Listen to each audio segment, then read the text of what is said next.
your smile. Now the sunshine brings the light. Fill me out with a flame. I will let you in this game.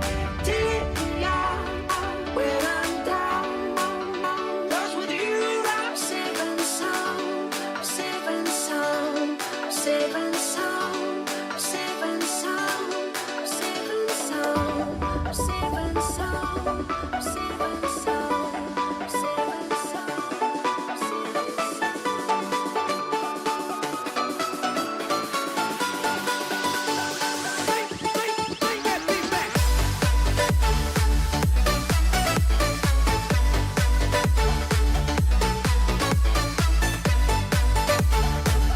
Good morning.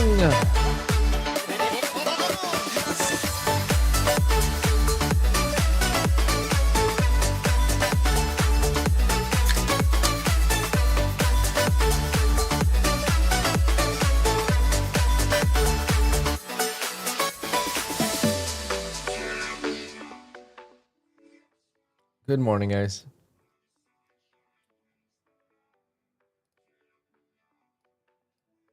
Let's have a good day again.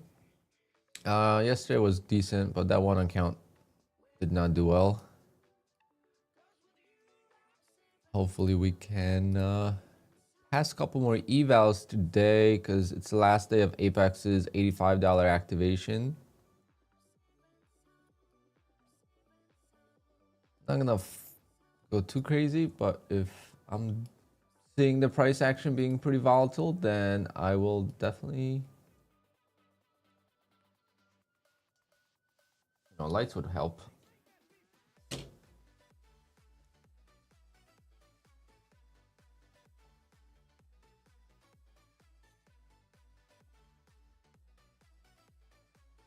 Let's hope for a volatile day. If we have a volatile day, we could pass some evals.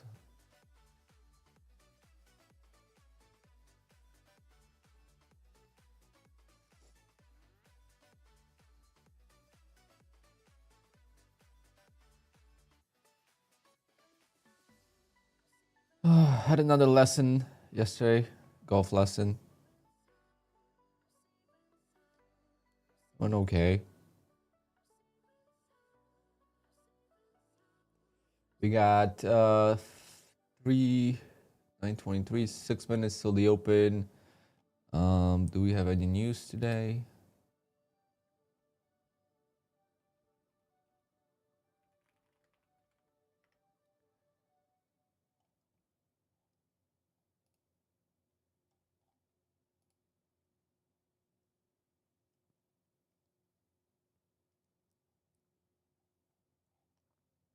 We got jolts.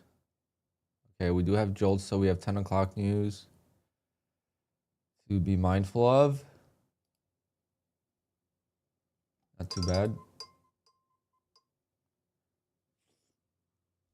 I had a golf lesson.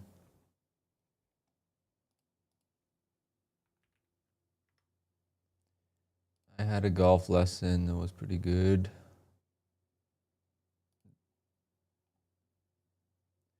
There's a YouTube channel I really like with lessons, and they sometimes do them free as long as you're okay to be on their channel.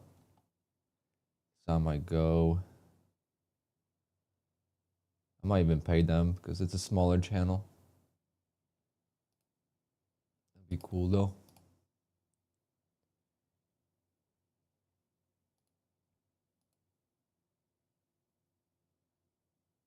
Yeah, I'll be doing the ORB on the stream today. When the ORB gets hot, then I'll stop doing it on stream, but right now it's not good, so.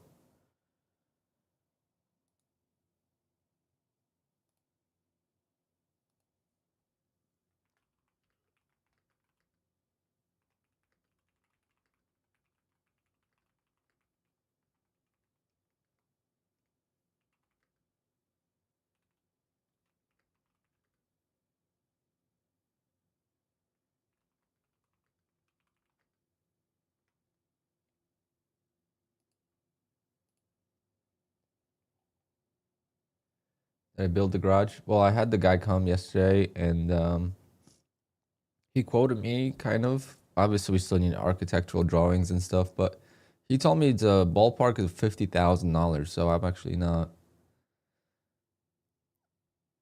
too concerned with that. I was expecting close to 100,000. Why can't you show it on stream when it's hot? Because I don't want everyone doing it and following me, and people will storm into the stream trying to just follow me into the trade. The last thing I want is people either blowing up or prop firms banning my trade. Black coffee, good morning. Yeah, Eric, I'm trying to get on even earlier. I really need to be on at 9. 9 a.m. is my goal. Let's make sure copy trader is on.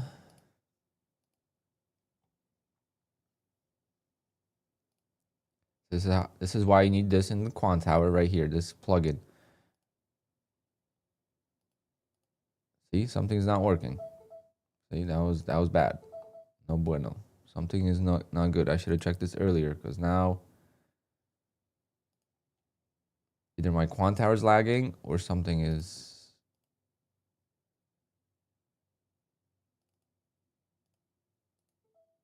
I think it's just that one chart. Okay, so I'm gonna use a tick chart today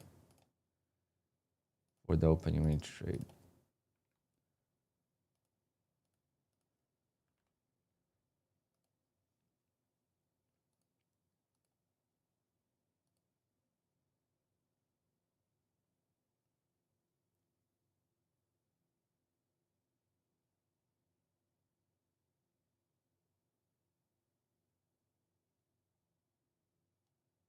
Technically, more people losing an RB is good for firms. Yeah, but when it gets hot, I could go on the winning streak for a month.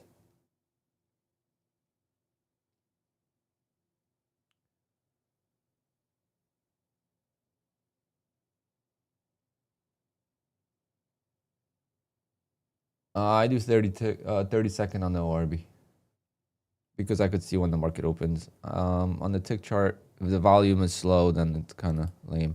But why is this happening? Why is this? Okay, now it's fine. Let's see, the settings on this chart are not. So see, that's another setting. I don't have it set on the other one.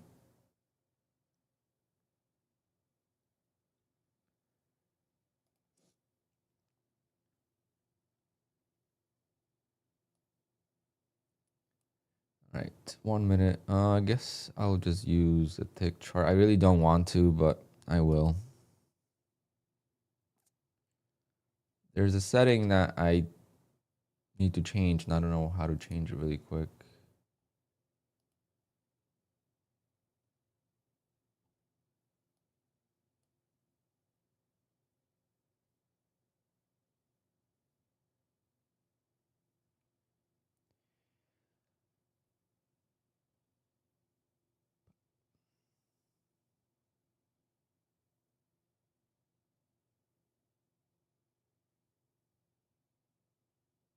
Good luck today, guys. Let's have a good day. If I lose, then I'm gonna probably do the opening range trade, 15-minute opening range trade on these accounts as well. We'll see.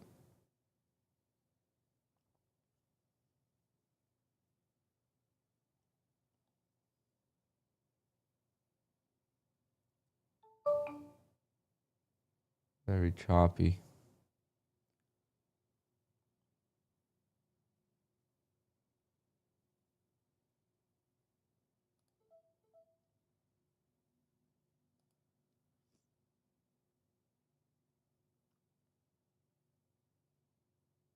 Nope.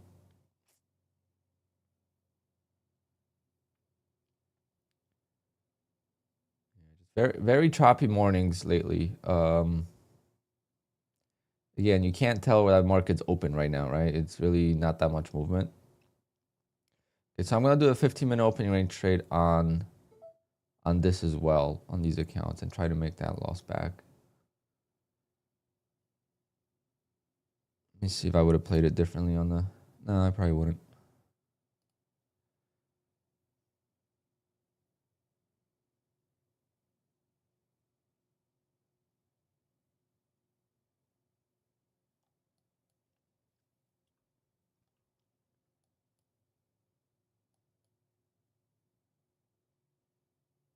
Yeah, short side would have worked.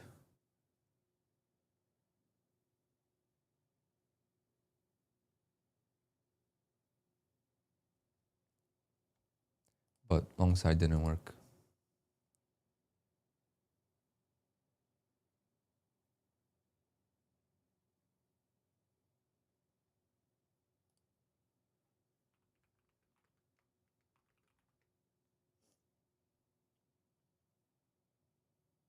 How do I set up my take profit account? I don't understand. Same as any other prop firm, really.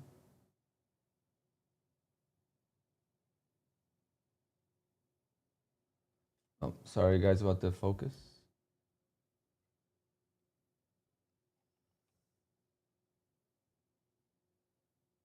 Thank you, Nicholas.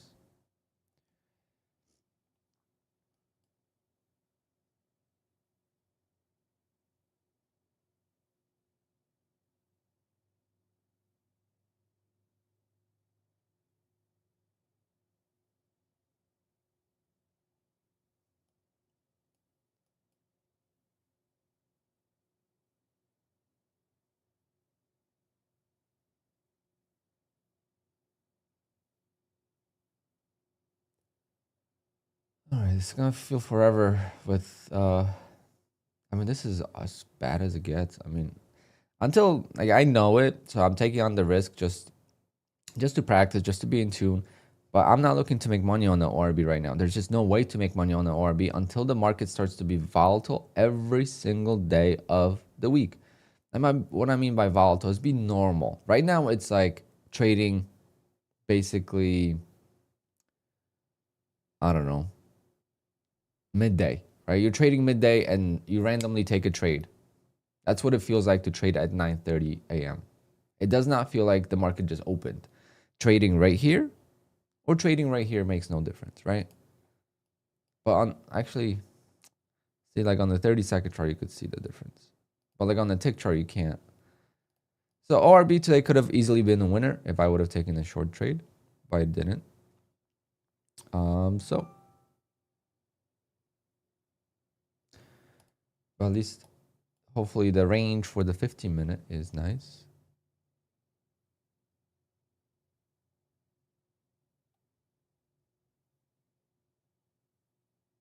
Now it's starting to fall apart a little bit.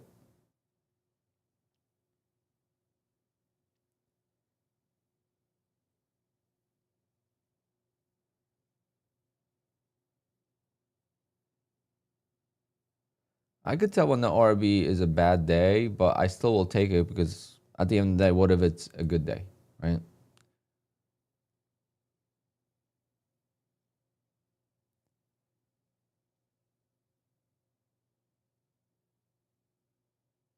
The main thing that I will change, I think, what I will change moving forward is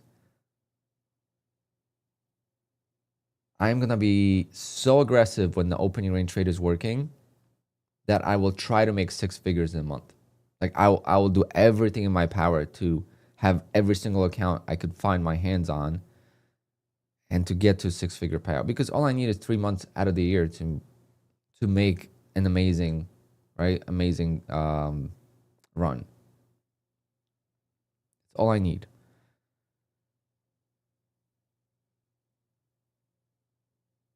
But risk management still has to be there.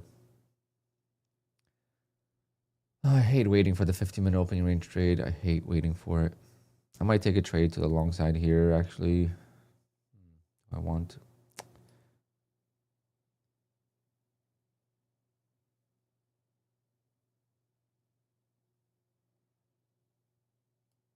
We just fill the gap or what? Why are these so like...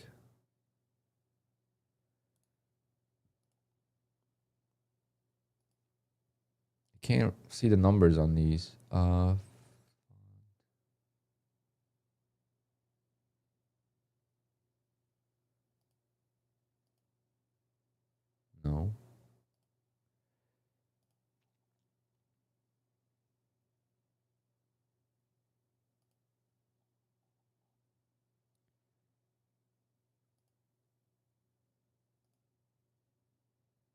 There we go.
All right, still going lower.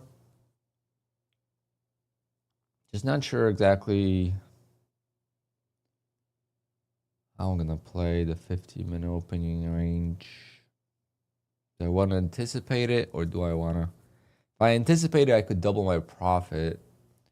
But the chances are, if I anticipated, that I could take it too early and not even get a 50-minute trigger.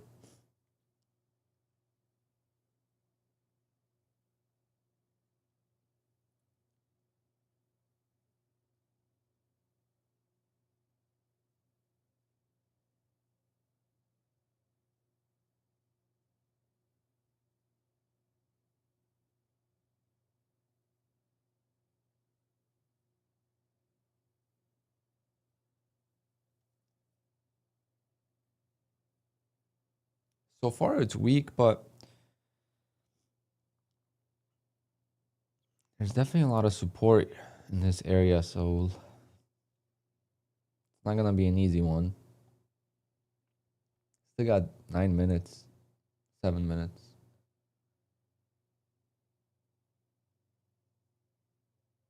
Like I could take it now, let's say one contract, in anticipation that the 15-minute opening range trade will be somewhere around here and it's going to trigger to the short side. But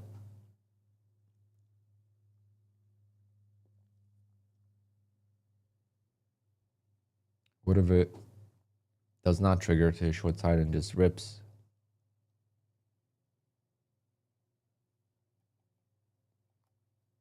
Good morning, Trades by M. Loss on the ORB today. Again, not looking to make money on the ORB anytime soon until the market gives me some kind of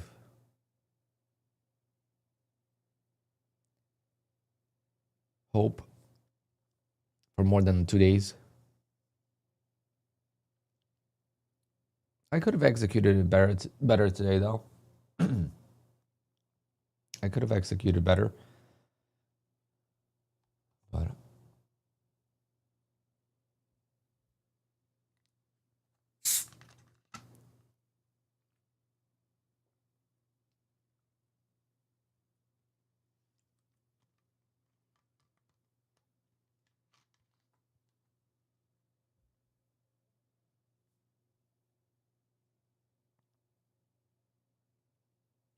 well, not for me, Matty man. Yesterday I was green. Today I'm going to be red.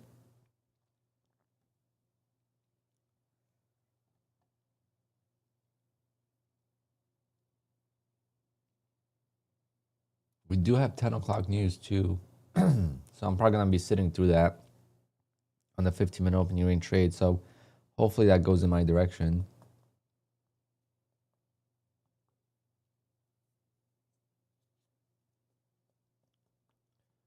It's all right.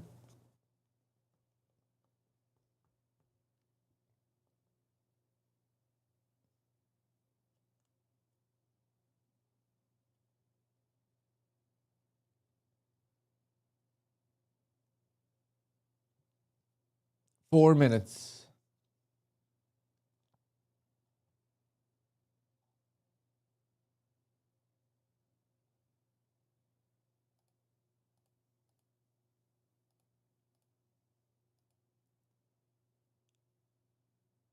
I do want to start one.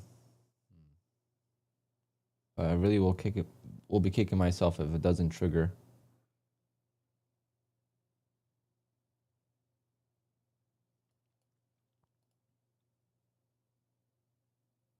I pressed the button. I don't know why it didn't get me in.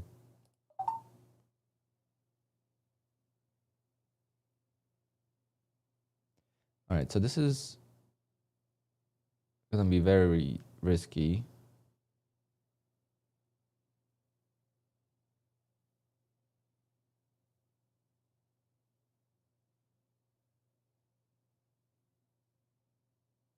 We're gonna anticipate that the 15-minute opening range trade is gonna be to the downside.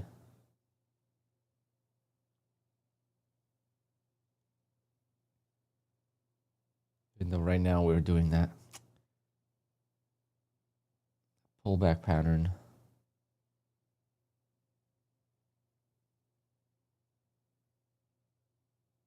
I took this little trap here, so it's not selling off though.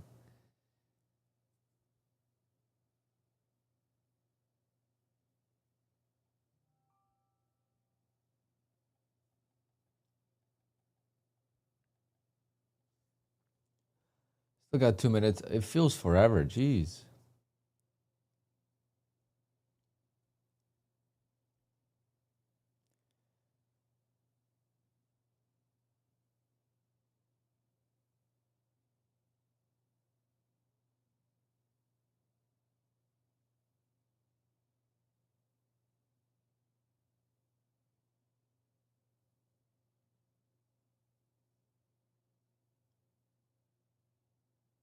What news do we have in 4 minutes? I'm waiting for 10 o'clock news.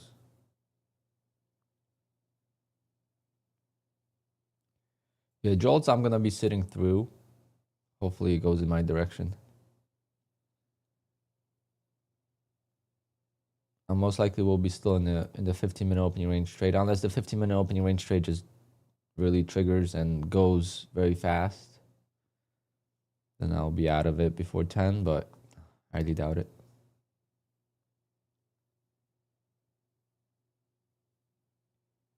Yeah, this is what I was afraid of, that I am gonna be in too early and it's not gonna trigger. Like, what if this goes straight up?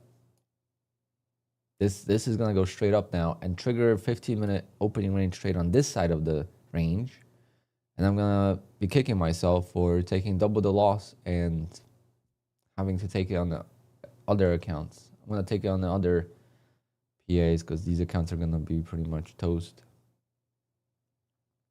I'm not gonna, take a huge loss here, but like $1,000 I'll get out. But $1,000 on one contract, that's insane.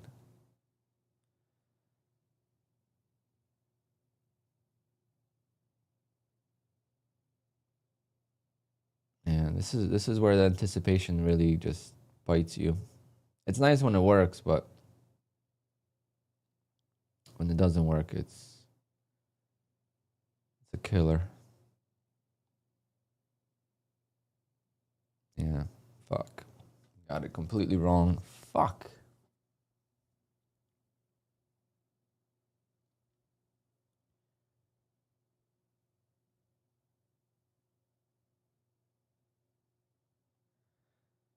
All right, two-legged pullback, gotta stop out.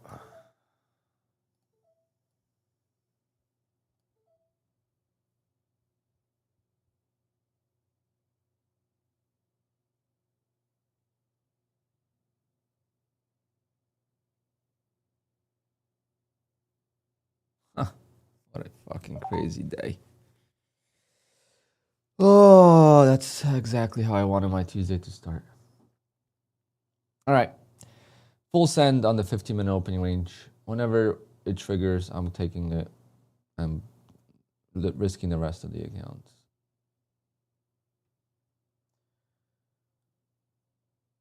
Oh man, what a shame.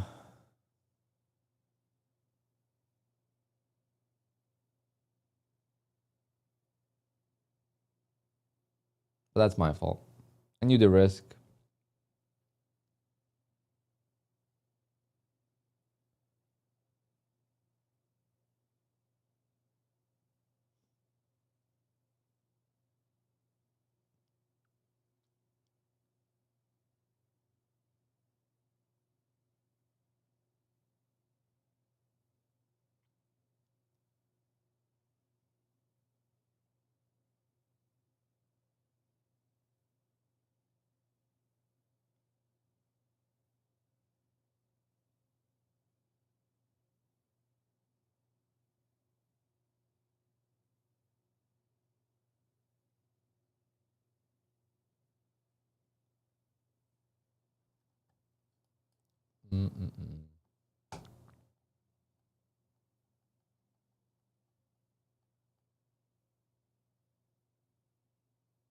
But hey, we take a trade like that with 5 contracts, make 5 grand. We're right back in the game.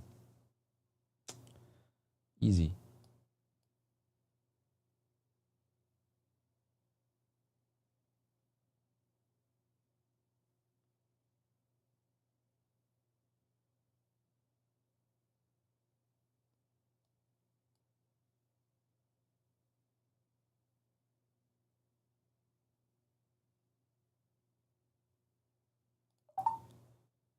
All right, let's see if this trap holds.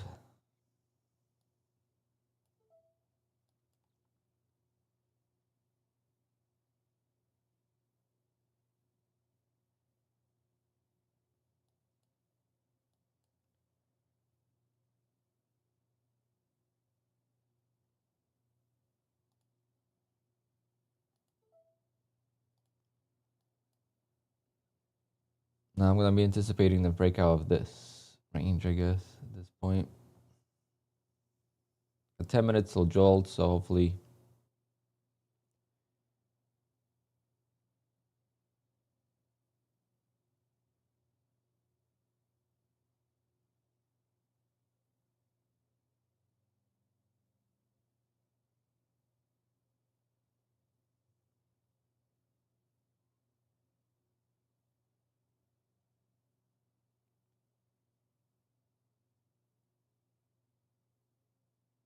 Hopefully I didn't top tick my stop.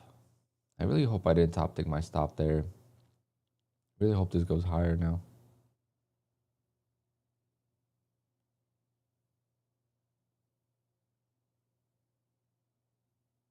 That'll be very painful.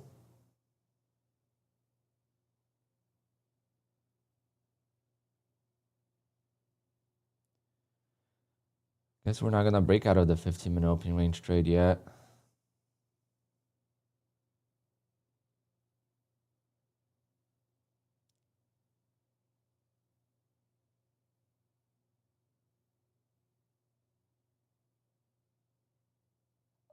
All right, half the drawdown is done. Top tick the stop. Perfect. Oh my God. Oh my God.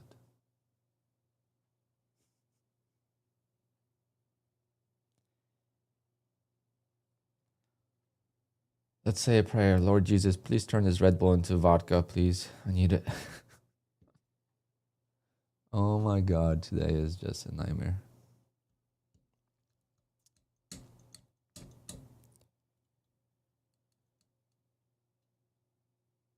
Just kidding, I don't drink vodka.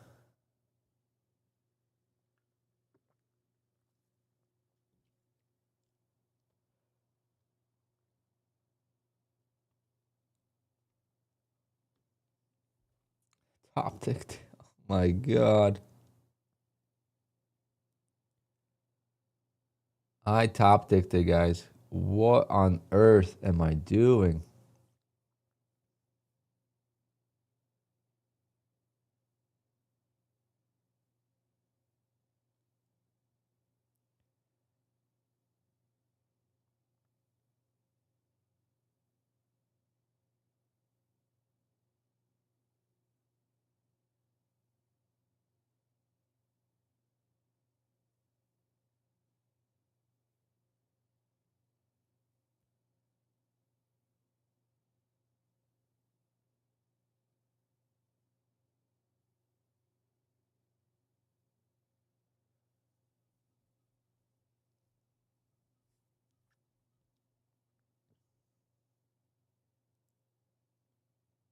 Struggle is real, guys. Struggle is real. Holy fucking. This goes through the 15-minute opening range. I don't know what I'm going to do. I don't know what I'm going to do. I'm not anticipating it breaking, though. I am going to anticipate that it's going to double bottom.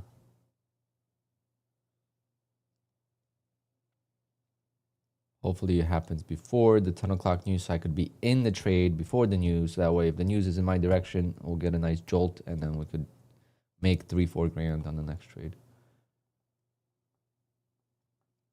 Which I've done before. That's why one account's up, you know, $11,000. What if ORB does not work for another month? I'm good for the year. Samir, I'm good for the year. I've made, you know, $500,000 already this year. I'm okay. I have my DJ job to pay my bills, you know. So if it doesn't work, you know, first you have to worry about finances, right? That's number one concern. Number two is, I think I'm just gonna go back to scalping. I'm gonna avoid Apex for scalping, and any prop firm that doesn't allow scalping, obviously. But you know, I'll just go back to scalping, and then opening range trade is always gonna be there when the market heats up. When the market heats up, the opening range trade will always come back. I could always do the opening range trade in reverse too, but it's not consistent both ways. It's not like I'm losing every day. I'm winning 2 days, losing 1 day. You know, then I lose 2 days, win 1 day. So it's very inconsistent. If I was consistently losing, I would actually do the reverse.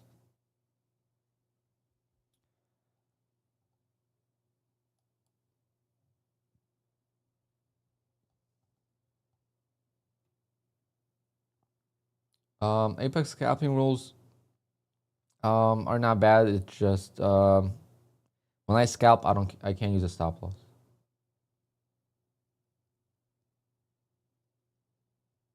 I don't use a stop loss. So any prop firm that does not require a stop loss is what I would be using.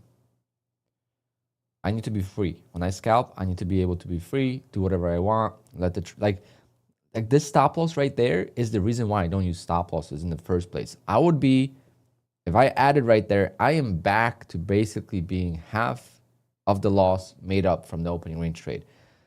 I add right there, my average is right here. I have 2 contracts from 785. You know, that's $1,200 in profit right now. We're break even on the day. And this market could suck it. Unfucking believable.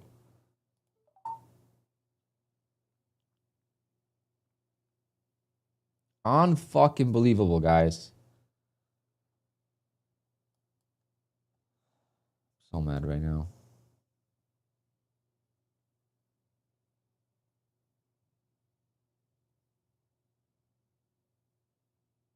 Top tick stop? Like, what on earth? I gave it 50 points.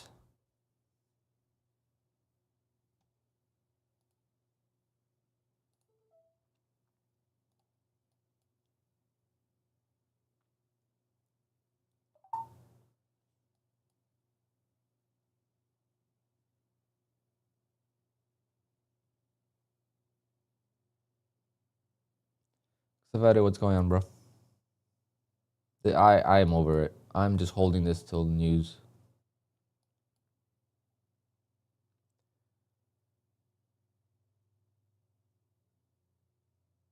It's probably gonna be a double bottom though, like I thought, but I'm just holding.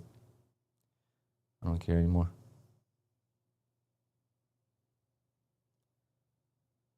If it goes lower, I'm gonna keep adding lower.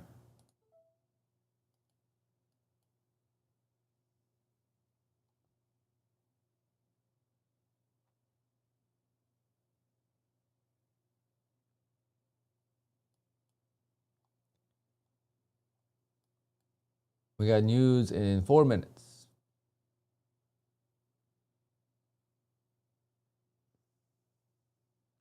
I'm not tilted. I just don't give a crap. Like, I honestly don't give a crap about, like, right now I'm just so over the the inconsistency of my trading, I have no reason to tilt. I just don't care. So like I'm not gonna use a stop because what's the difference?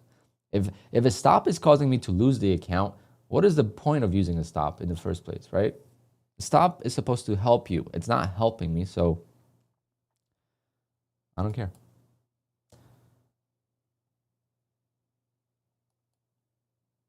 All right, these accounts are gonna get cooked.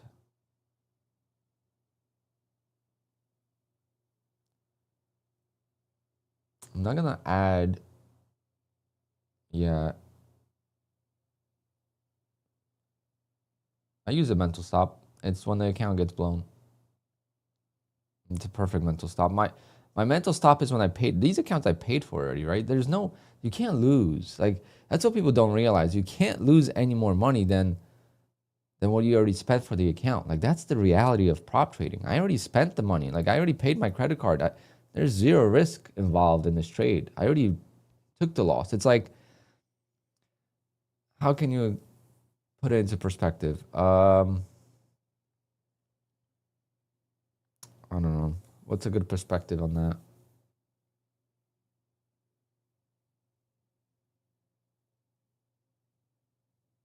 Like you can't lose more than you already lost, right? That's the whole point of it. You already lost because you already paid for the account. It's not like you pay for the account when you lose it. Then it's like, all right, well, now I gotta pay for it. You know, if you don't blow it, you don't pay for it. Then yes, then it's a different mentality.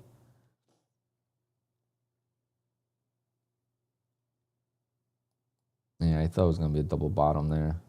Called it. 2 minutes.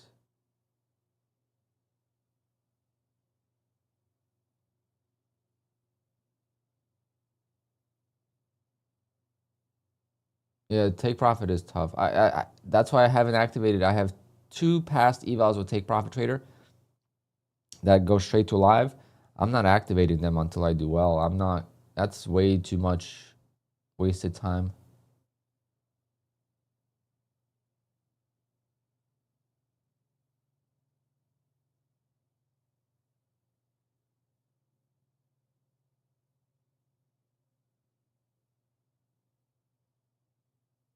Jeffrey, that's your opinion, I guess. That's fine.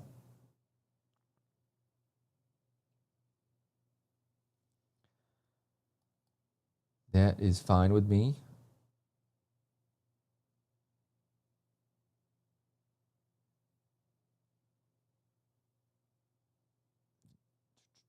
All right, this is gonna rip higher on the news. News is gonna be positive, so let's. Actually, I have no more drawdown left. Can't even add. Never mind.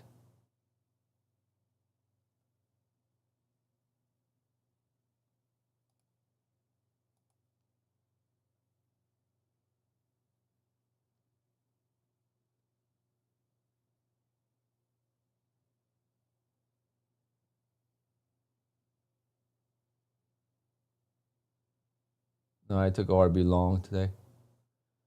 All right, good luck if you're in. Hopefully, you're not in. It's gonna rip higher.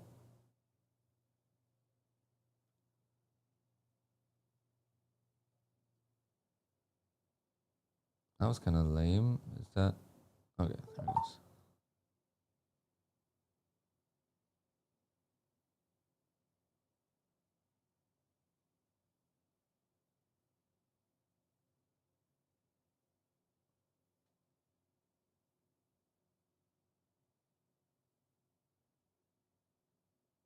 That was kind of lame news.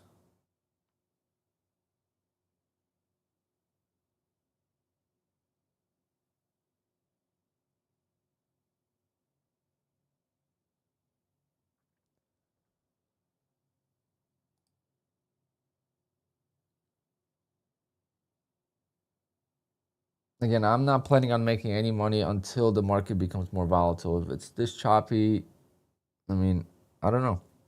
I don't know what I'm gonna do. I might even fund my stock account because now it's the perfect time.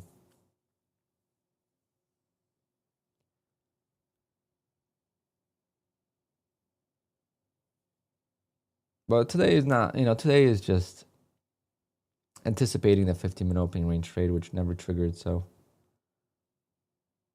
part of it.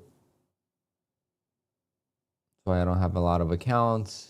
I'm keeping my risk very minimized with how much I spent on the accounts, and I'm not trading my take profit trader. I'm not trading with any other prop firm. Just keeping my risk minimized because I know I'm not doing well. This is my worst month possibly ever trading prop firms.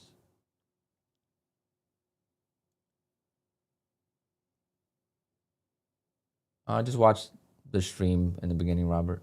Doesn't really matter.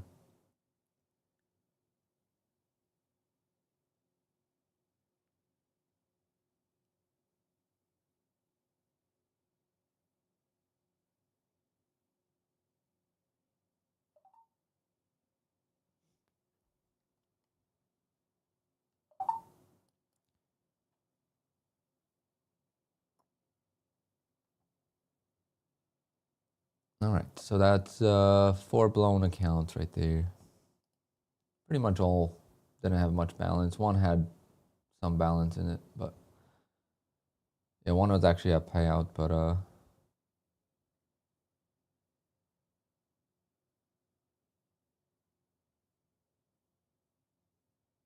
no, there's a lot of thought process, Alex, actually.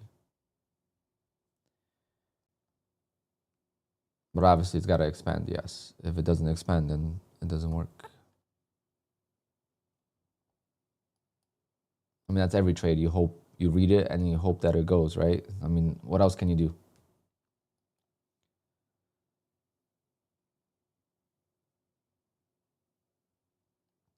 What else can you do?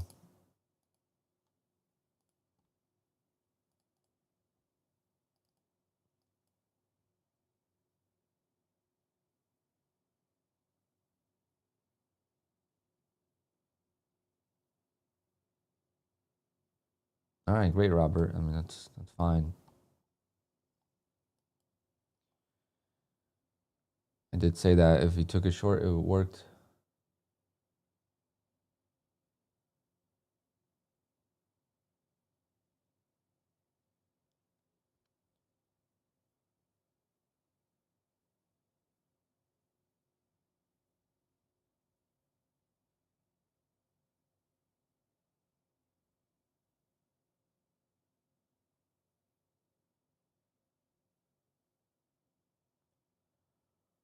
Oh, I'm gonna take yeah,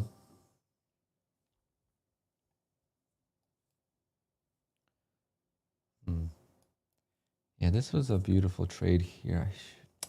See, the 15-minute opening range trade gets in the way of the other trades. That's another problem I have. I like the 15-minute opening range trade, but it does get in the way.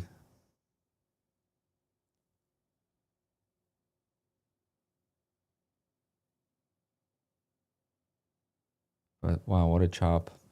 The market within the range is so tough. Golfing today? No, today's a day off. I golfed yesterday. I took a lesson yesterday, so gotta give my body some rest. I don't want to re-injure myself. Maybe Thursday I'm gonna go. Well, tomorrow I'm gonna go to a driving range just for a little bit, and then try to reapply what I learned yesterday, and then Thursday probably go to a course. My back is okay. I mean, I just can't, I can't overdo it. That's the biggest thing. I can't overdo it. Otherwise, I could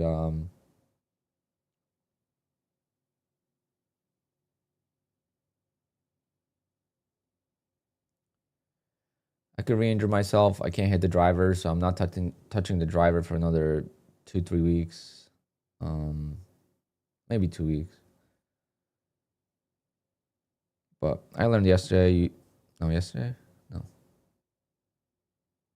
Sunday. That you don't need a driver on the course.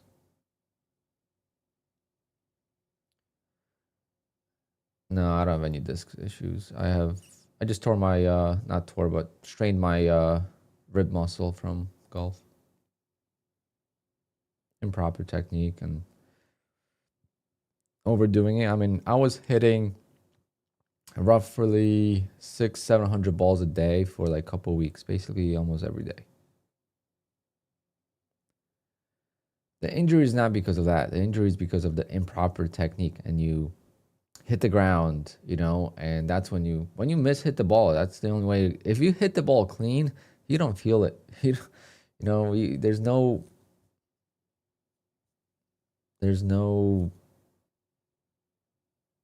any sort of discomfort or pain. It's the cleanest, best feeling thing ever. The hands were very sore.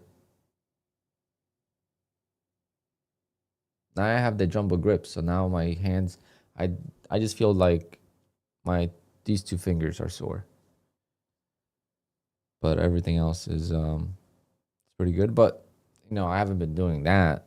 Yesterday I hit maybe like 200 balls between the lesson and practice. And on the course yesterday I played I could show you my swing actually.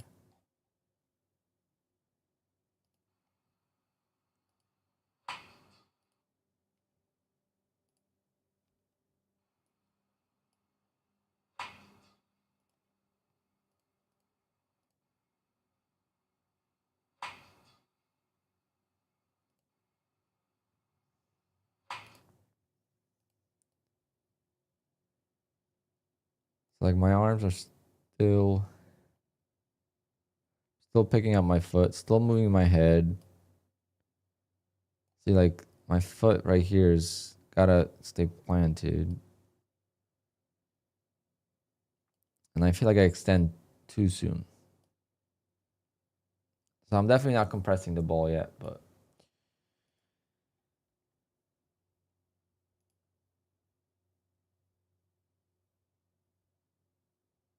jumbo grips, they don't really absorb a bad hit. The jumbo grips help you hold the club with less intensity, it feels like. And I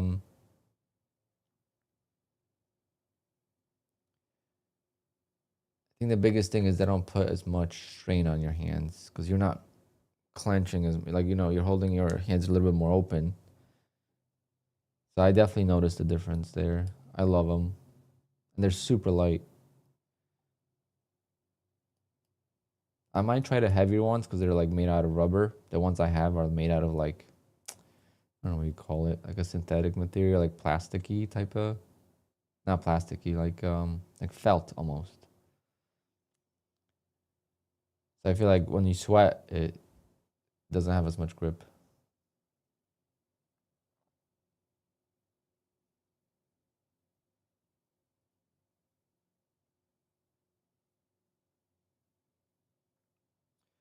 If I get decent enough, I'm gonna go to a Voda's fitting. I think they have one in Georgia and one in Florida. I'm gonna fly out and do it.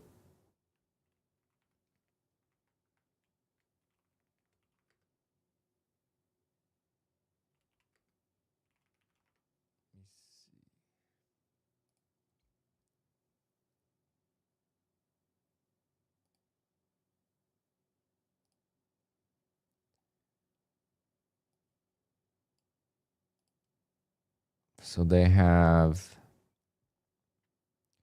October 21st.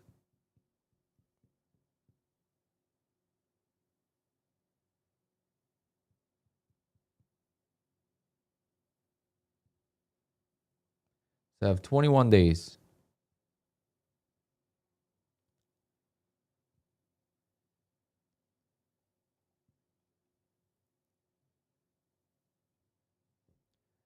They specialize, or their fitting is really, really good. Like the best fitting there is.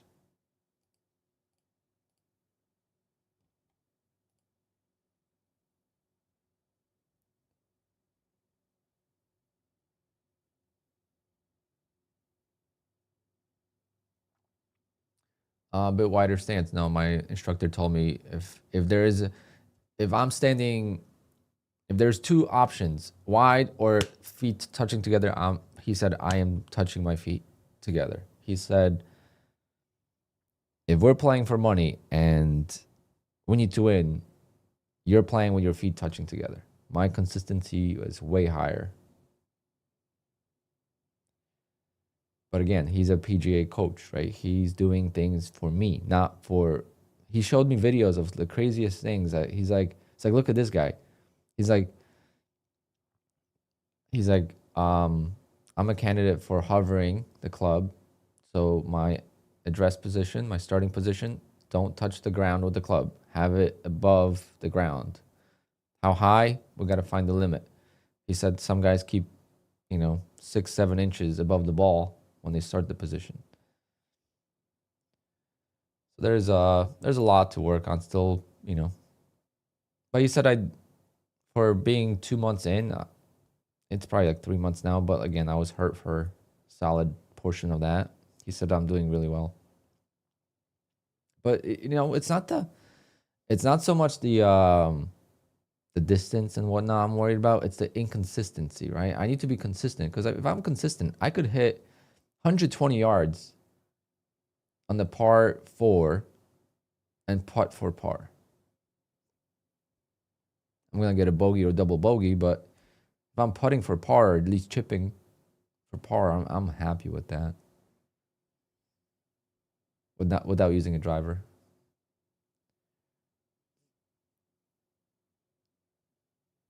At a driving range in Wayne.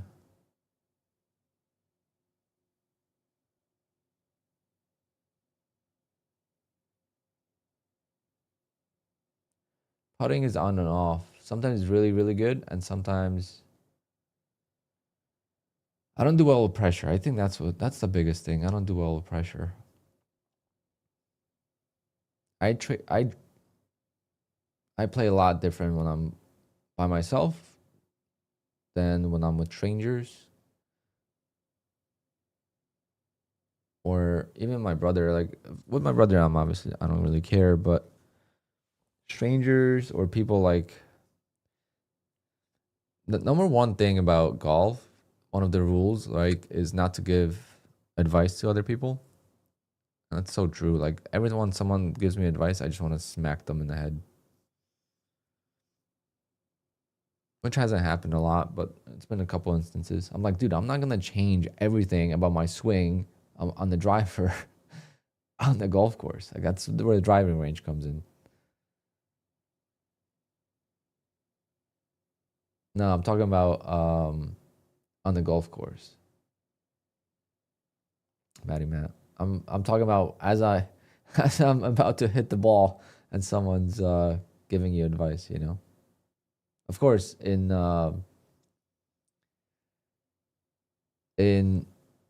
training purposes, yes, of course you want that's what the whole point of it is. That's why I'm taking lessons, that's why I'm watching videos, that's why I'm showing you the swing, my biggest thing is my swaying of my head, he said. Okay, so I sway when I go on the backswing, I sway back. Like I can't keep my head still and do this. Like for some odd reason, my head always moves.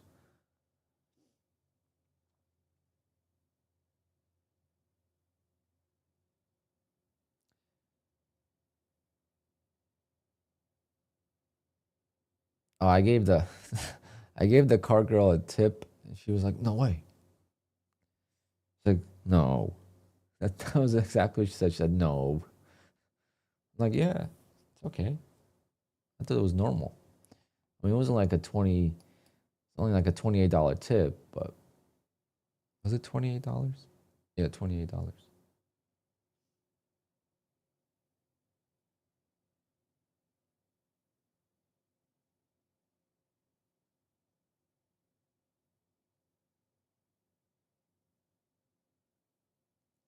Matty Matt, right now, neither, because I'm on a diet. Not on the diet.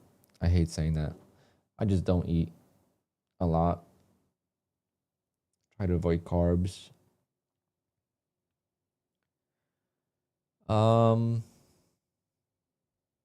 Just beer. I don't eat at the. Why would I eat on the course? You're telling me you can't play for 4 hours without eating?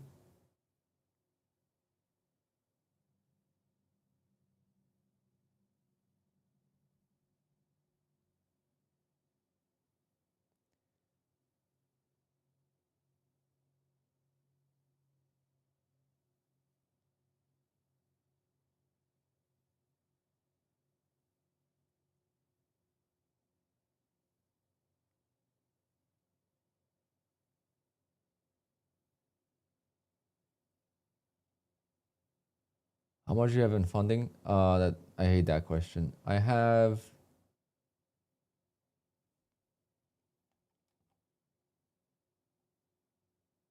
Mm,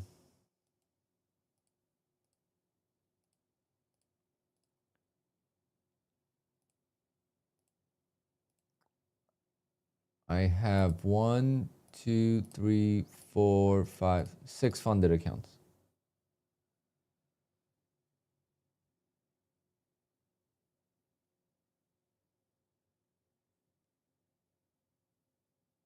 Well, beers, food. I just had my first beer, one beer on the course on Sunday. That's about it.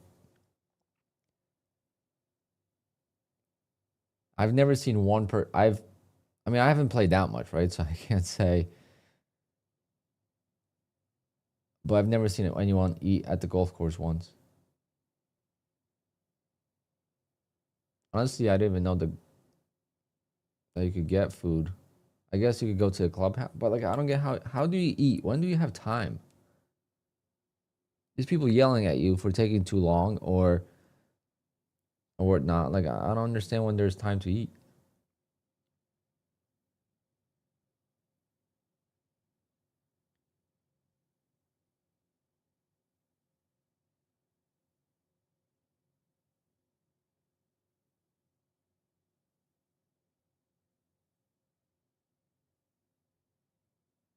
I'm riding to my ball. I want to be focused. I want to be thinking about what my shot is gonna be. Now I don't. I eat twice a day, once a day, maybe on certain days. I could go full course without eating, and I don't think I'm ever gonna eat on a golf course. I think the best part about golf is, to me, is being able to like go out after golf. Like, oh, let's go get some food and a beer. But everyone has their preference. I think I'll just.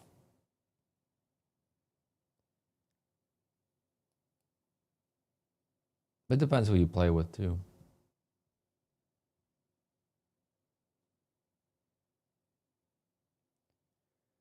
Favorite drink? You don't have that in California.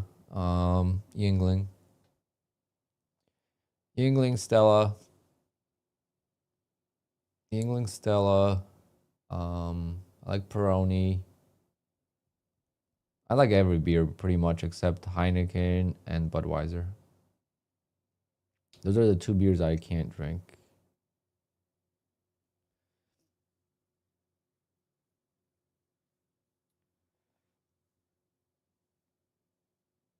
Wow, what a chop. What a chop.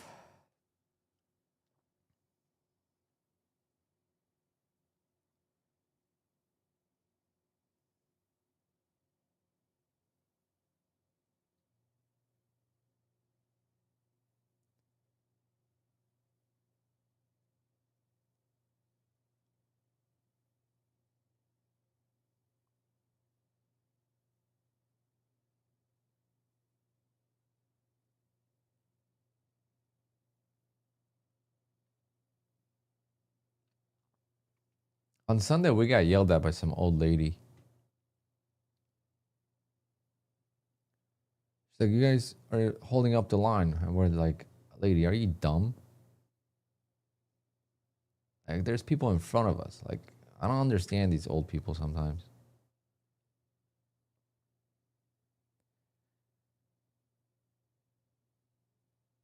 Like, I'm talking about had to be in her 60s.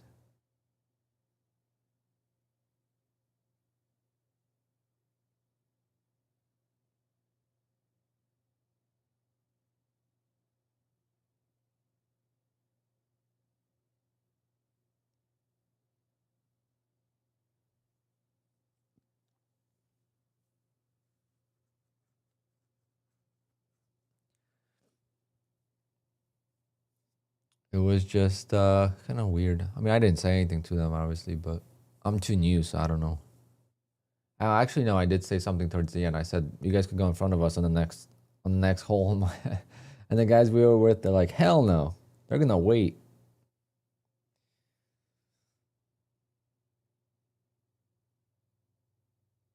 Is golf the sport for rich people? Definitely not. It can be, right? It definitely is a entertainment for older people who are retired. It's definitely entertainment for people who are rich, because it's a good form of marketing and networking. But those are two stereotypes of golf. Like, oh, it's for old people and it's for rich people. Those two things, yes, it's true that you could do that, but it's not for rich people, and it's not just for, I mean, I played with high school kids. They were junior in high school.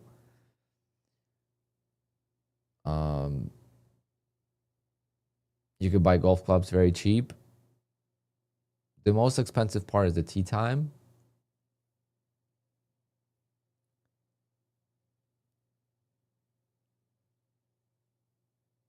But it's not, I wouldn't say it's for rich people.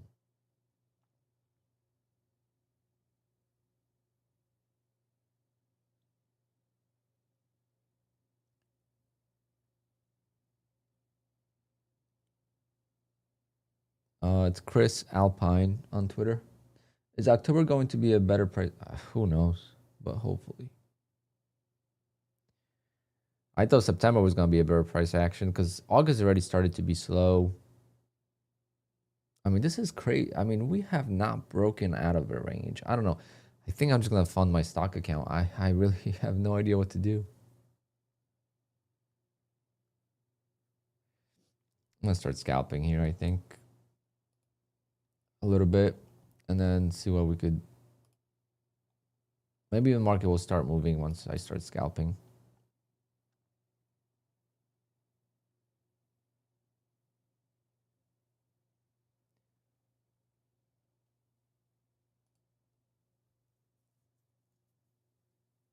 No, I've never heard of September being the hardest month. That to me is news. But it depends. You know, you can't say that because every trader is different. A trader that loves ranges and tight range, they're gonna do really well in this market.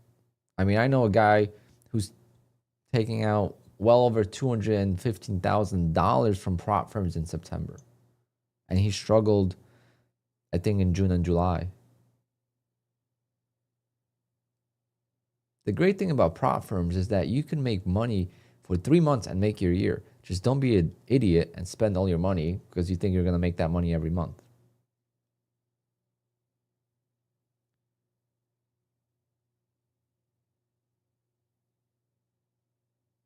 What's my biggest expense this year? Let me think. My grass, I think.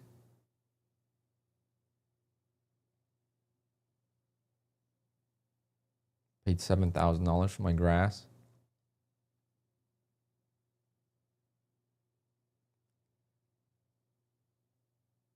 Like I don't spend the money, you know? Clubs, nah, clubs were only like, I did spend like $4,000 on clubs because I bought 3 sets of clubs already. One set was just a starter set. And then I bought a set of clubs for my brother and then a set of clubs for myself. But we still need more stuff.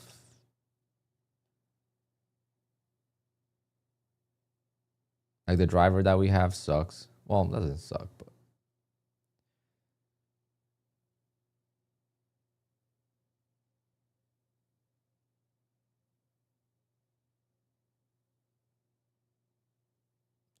Jeffrey, right now I'm not in the mood to even care about doing any videos. So at the end of the year, maybe I'll do it because I'm going to have to calculate. But what's the difference, right? Who cares? If you care that much, then I'm, whatever. But I really don't care. Whether it's 50,000, whether it's 40,000, 60,000, it makes no difference to me because I know what's in my bank account, right?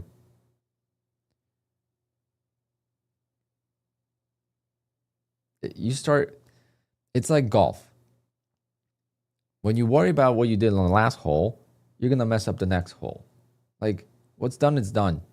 You just got to keep moving forward and remember the good ones, right? Remember the days that you played really well. It's the same thing as trading. I just got to need one more good month. And I really hurt myself this year. I'm sure I've done that last year too, but I really hurt myself this year by losing those accounts because those accounts I had literally over $25,000 in guaranteed payouts. I mean, as close to guarantee as it gets, I mean, I had accounts for so long and they were all prepped for payouts. And all I had to do is just take maybe a smaller payout from them. The uncapped payouts had $15,000 in them. Like I could have just taken that money. I didn't. There's so many things I could have easily covered all my expenses within the last month if I just take the money. You start thinking about that, then you also start really, I'm probably still like being affected by that because now I'm trying to trade too big. Opening range trade's not working. 15-minute opening range trade works, doesn't work. The market just is so different every day. Like the 15-minute opening range trade today, I should have not taken. Well, technically, yes. Should have taken it here, but should have stopped down, obviously. That's why withdraw whatever account was ready for a payout. Yes. But remember, I kept the accounts for 100 days, right? I didn't have any blow-ups, massive, any like tilt days, anything like that. I was on the streak of probably my best trading ever, so I wanted to take advantage of it. Then the bad streak started to come. So like in that time, like in hindsight, yes, I wish I took the money, but at that time I was like, wow, if I keep doing this for another month, I could take out 100K in 1 month.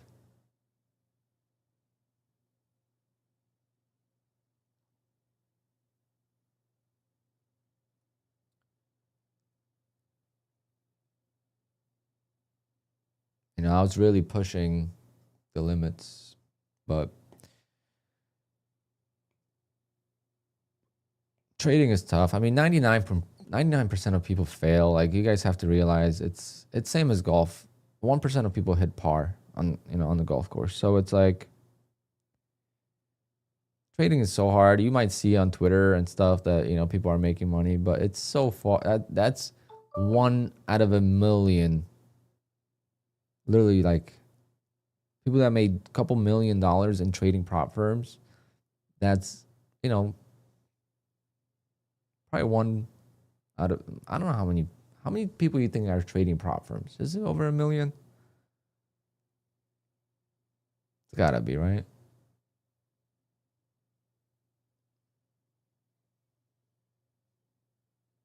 I wonder. All over the world, I would say it's maybe like $1 million trader is 1 per million.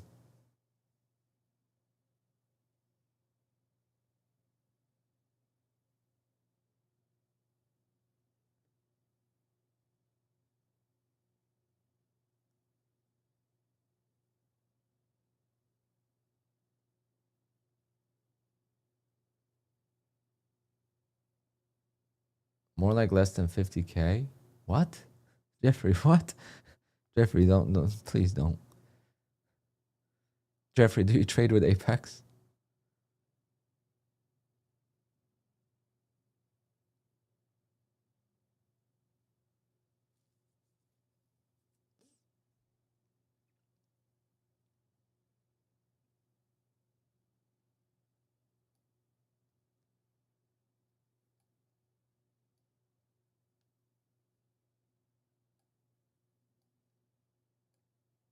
I'm trader number 22,016 for Apex.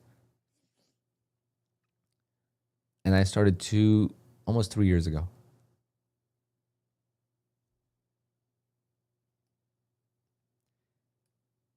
Check what the number is for your Apex account. Yeah, I would say Apex has probably over 400K. Trade ES instead of NQ and change your life. I don't think that would change my life because it's even more choppy.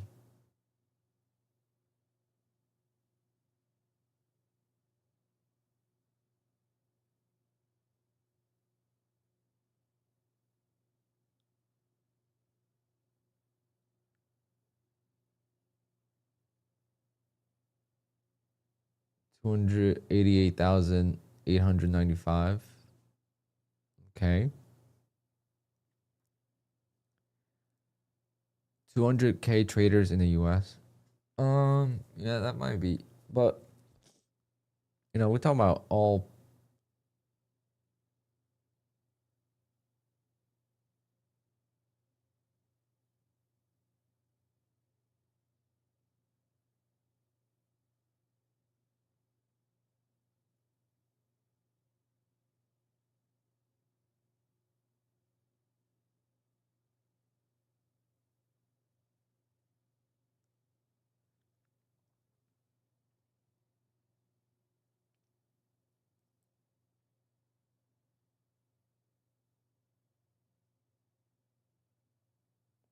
I think overall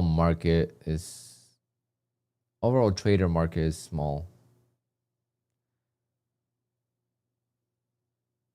But I feel like prop firms brought more traders to the world. I don't know.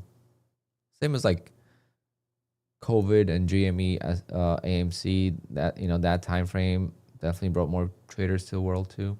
I don't know, it's hard. Yeah, Carmino, you do make a good point on the DCA aspect of it. I mean, hell, go with it.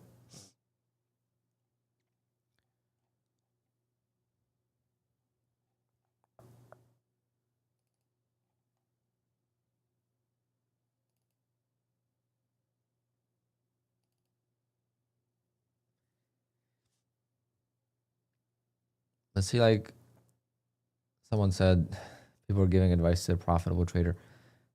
When someone gives me advice, like that's not advice, that's just an opinion, right? That's a conversation that you can have. Like, is ES better for certain things? I used to like ES. But I mean, looking at these, I definitely can't use 500 tick chart. That's for sure. So let me change that. Hold on. Let me go back to NQ here. Let's go to ES on a.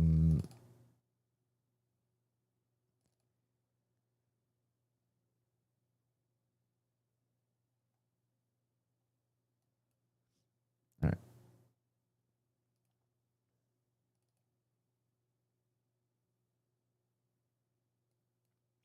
It's a 10-point range. Interesting.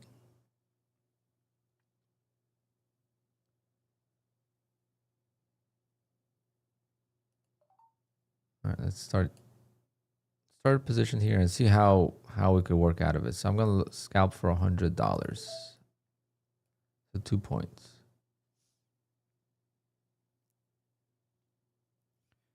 Hopefully we hold the 696 low. So that'll be my second ad there. 200 tick. Definitely requires more patience, yes. Which is something I lack, and I think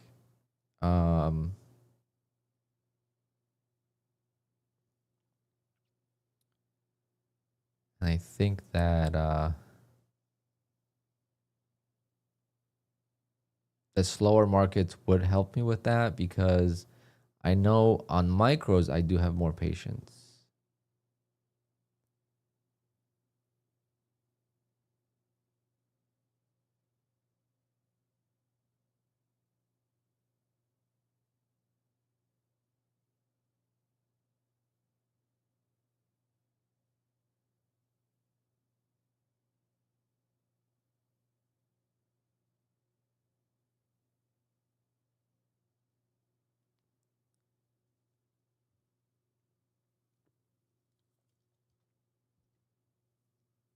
There's definitely at least 1 million worldwide traders.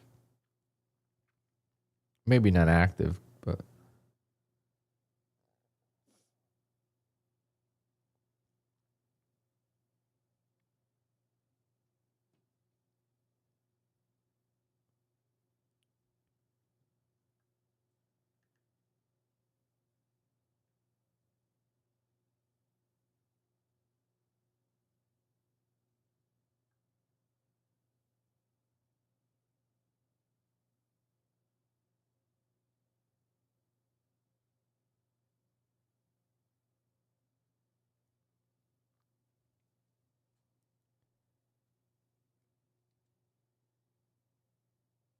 it's like 12. What do you mean 12K?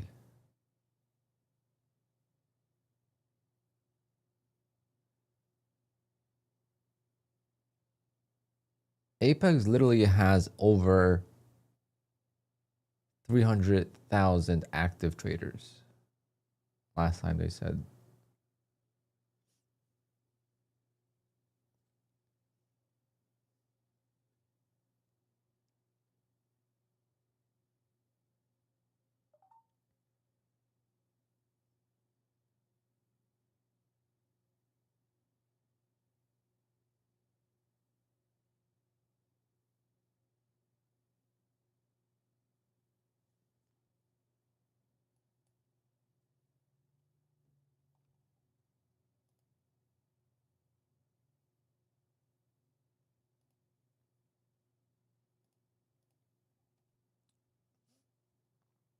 Live future trading isn't even legal in Germany. Well, in Germany they do forex, right? They do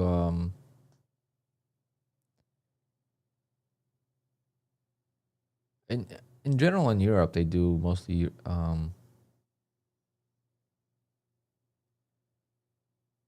I just can't get a single trade to go in my direction, say.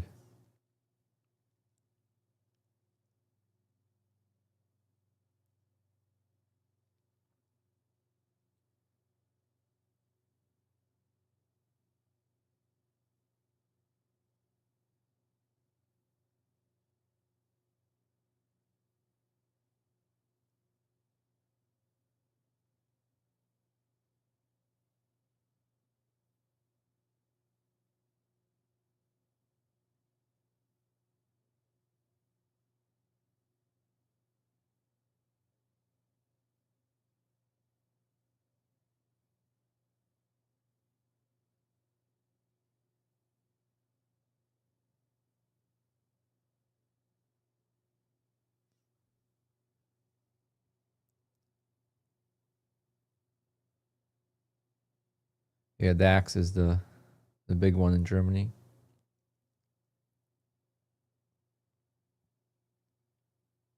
But you gotta, I think you trade futures with CFDs in Europe.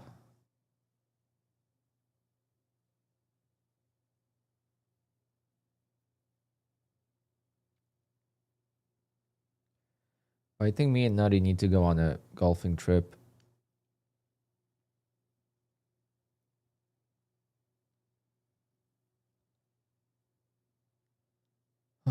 Is today the last day of the month? Or at least the worst month will be over. So hopefully starting tomorrow we could figure something out.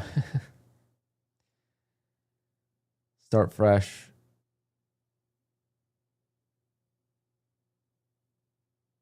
Right now, obviously, I'm in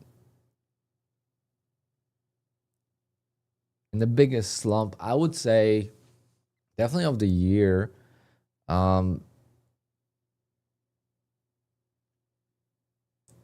March was bad, but March was just different because of the tariffs, I feel like.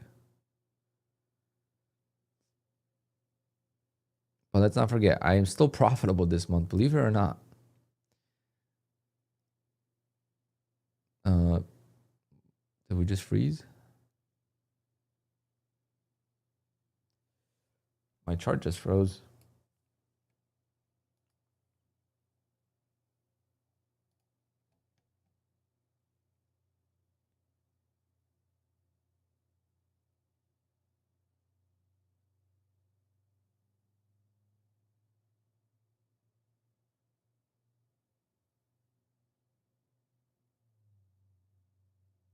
How would you see in the market depth in sim?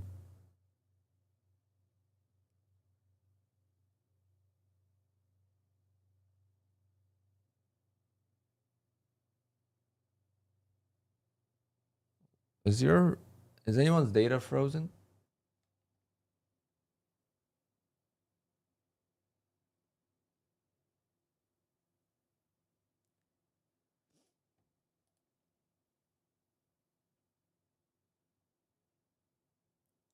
No, I know live traders trading features is very small. That I know. I was talking about prop traders.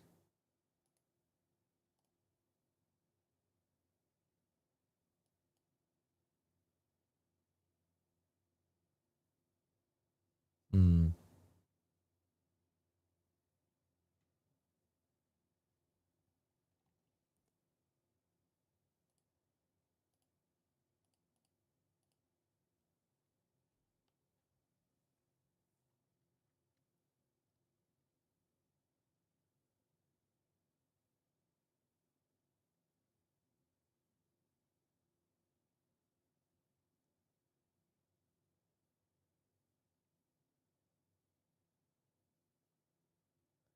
Oh yes, that is a very small market.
All right, Jeffrey, you gotta stop because I said prop traders, prop traders.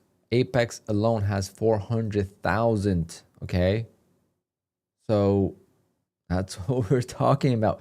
Where do we get a live trader conversation when we are talking about prop trading? The whole time we're talking about prop trading. The whole time we're talking about prop trading, and you're here telling us about live traders. It's a completely different environment. Most of the world can't trade futures, like you said. Most of the world trades futures through CFDs. So they trade NAS 100 instead of NASDAQ.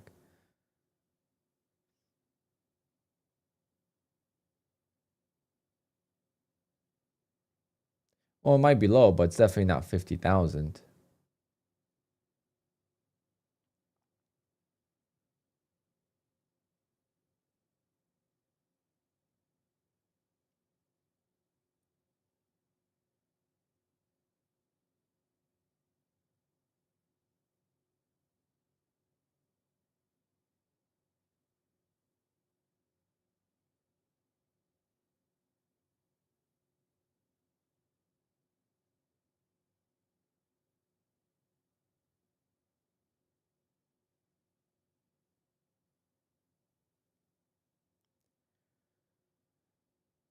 All right, guys. Start typing your Apex number. If you just sign up with Apex recently, post your number.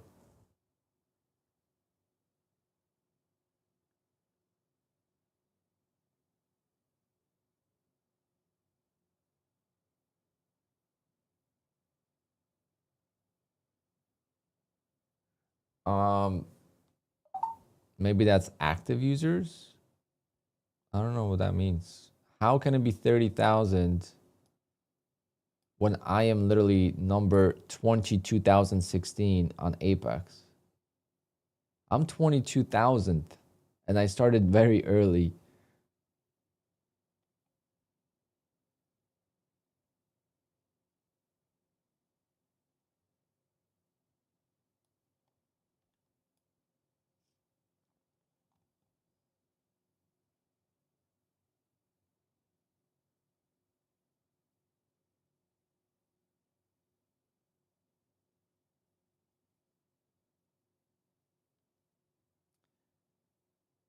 I think that's when he signed up.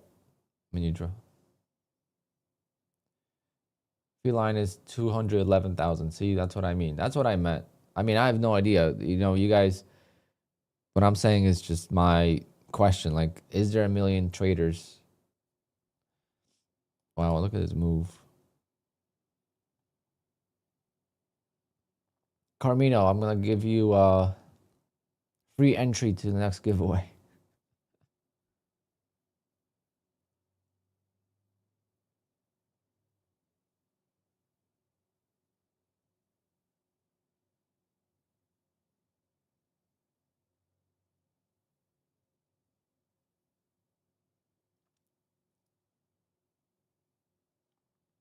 Okay, let's go back. All right, everyone just relax. Okay, let's go back to the whole point of this conversation. I said for every person that makes $1 million in prop trading, there's probably close to 1 million traders out there that have failed or not reached $1 million, right? It doesn't have to be unprofitable, but are, you know, that haven't made a living out of trading. And I'm talking about prop trading or in trading in general. Really, it doesn't matter at this point.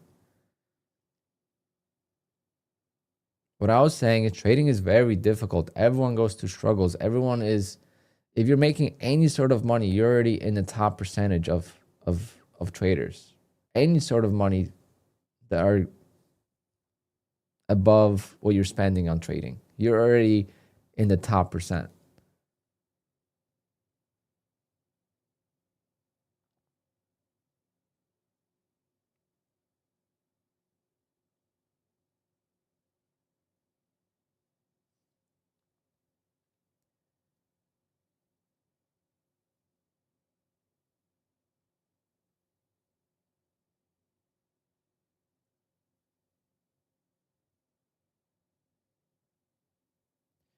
Carmino boat. Now we're making money, so let's go. Oh, my accounts are gone. I hate that it does that now. QUANTOWER does that now too.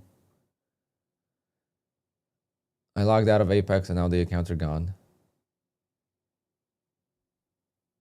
So fast.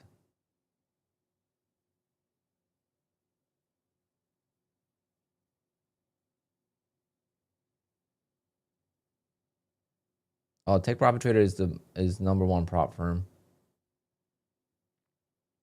The best prop firm there is. There's no better prop firm than TakeProfitTrader.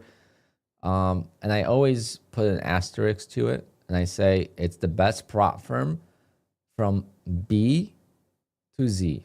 Not from A to Z, but from B to Z. Why? Because the eval sucks. The eval is 5 days.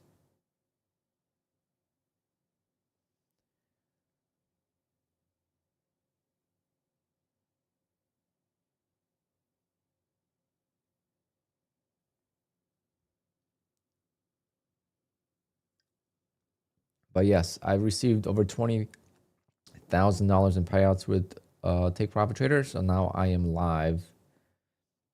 I am live with them, but I did lose my 3 live accounts with them. I did take some payouts from them, but I did lose them. And I do have 2 more passed right now. However, I am not activating them until I feel confident in my trading again, because I don't want to get in. I don't know if they do that or not, but I don't want to be moved back to sim, because the 90-10 split is huge. And I could also request payouts from day number 1 without having to build a buffer on the live accounts. I could make $1,000. Let's say this is my first day on an account. I'm up 569. I could close out this trade and I could take 569 today. Today's my day number 1. I only made $569, but I could take that money out.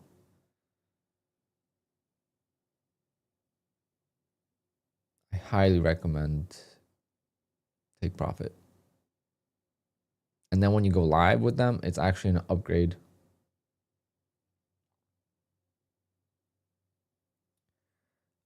Trades by M, no, I don't even use VWAP right now. I don't have it on my charts.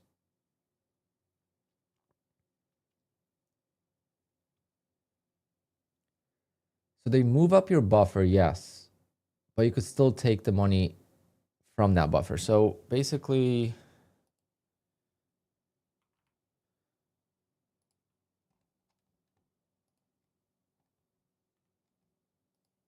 I don't have the pen on here.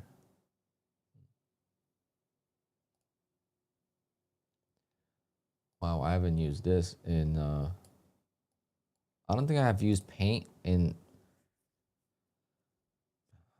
15 years.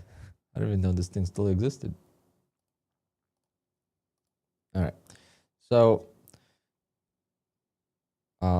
take profit. Let me make this bigger.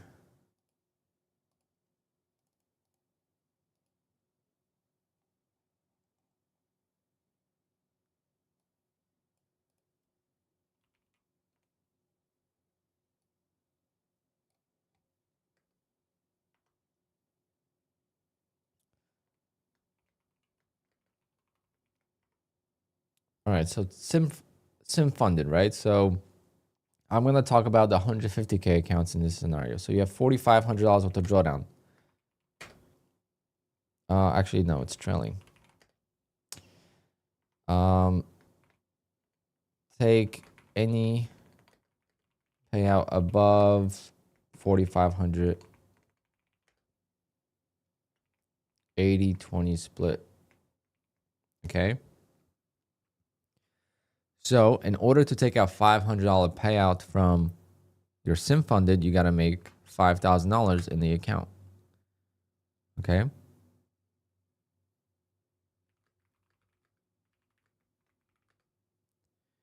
Now take profit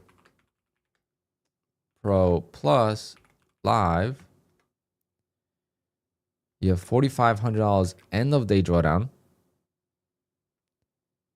And then you make $500 day one. Take out $500 at 90-10 split. And what's going to happen with your drawdown?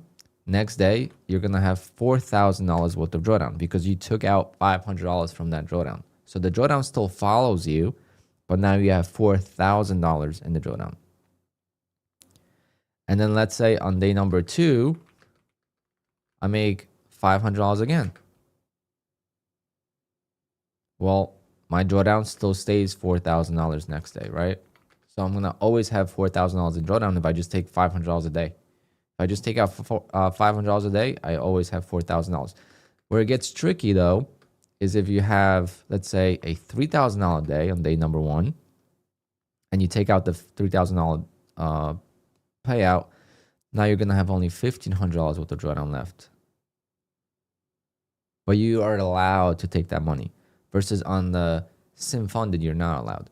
So my goal would be to have roughly $1,000 day, take the money, and then have $3,500 drawdown left every day. So I'm never risking any actual profits. Like I'm not growing the account. Once you grow the account over 4,500, then you got to keep some buffer and stuff. But it really is really interesting how it works.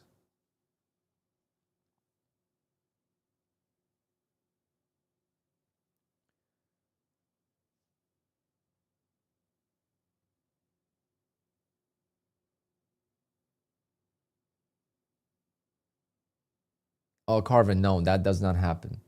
No, so you're talking about like top step, right? So top step, you could request from your buffer, and then the moves right away to 5100, not in take profit, no.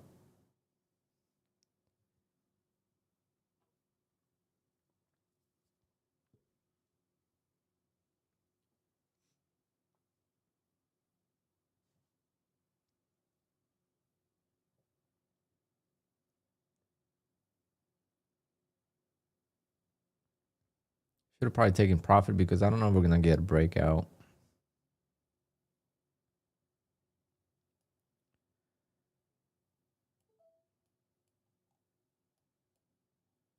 But I'm gonna be patient. Again, just testing the waters here.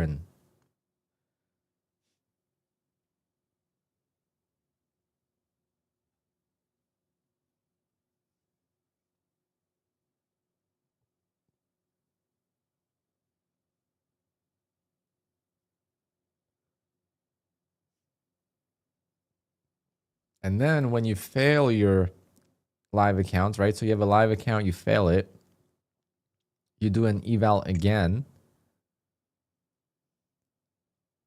And then when you pass that eval, you go right back to live. As long as you're in the live status, right? You can't have any more sim funded accounts. So you pass a regular eval, you go right back to live.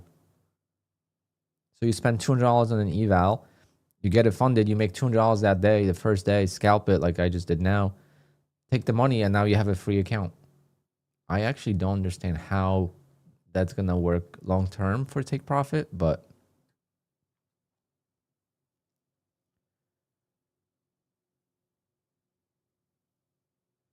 what's the downside? Why would they do that?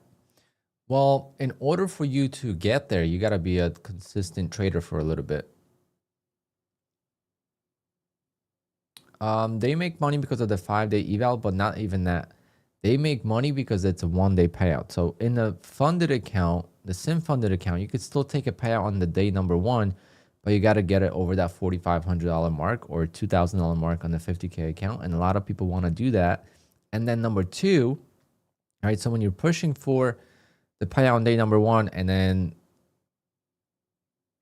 you know you could get it, you know, you're close to the payout, you're going to keep pushing. And then it's going to lead you to actually fail. And number 2 is if you are, let's say, on the 50K account, you're up $2,500. You're like, oh, I got $500 payout. But wait a minute, there's no cap. If I make $2,000 today or $2,000 more, I could take out $2,500. Let me take one more trade. Or if I could just make another $200, cover the 20% split, right? So you made $1,000 and it's 80-20 split. So you're only getting $800. So now you only want to make another $200-$300 to cover the fees or the split. And that one more trade is when you get smacked.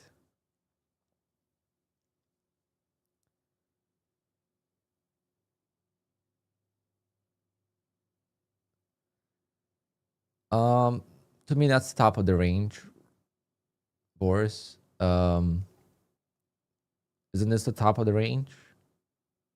Or is this from like yesterday? No. Sorry, I'm just using ES for the first time in a long time. This is the top of the range, no? Yeah. I thought maybe this was like from yesterday, but I did change it to 30-second time frame, so it should be fine. Now this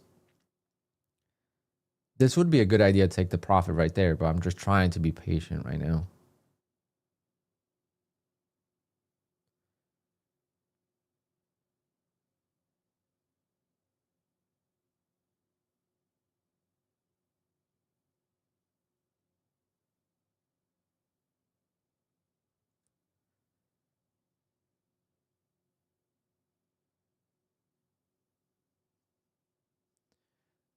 Mechanical trading is great if you could find a way to do it consistently and actually make money.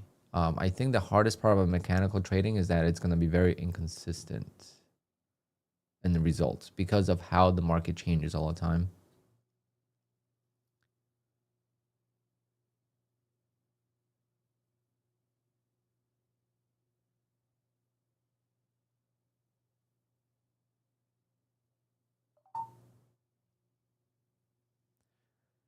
All right, $830 right there. That's actually pretty good.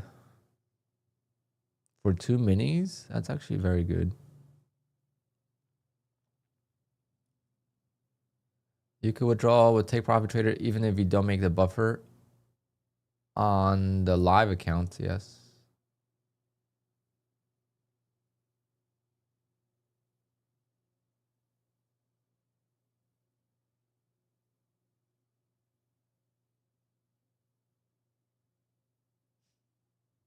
You talking about the 50% split?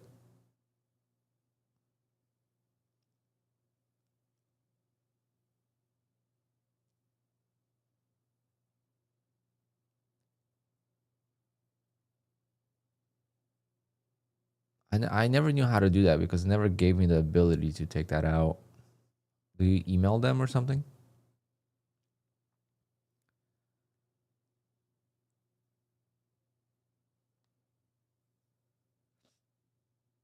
All right, do we take it short now on a different account? Let's go for it. Or do we just keep longing dips?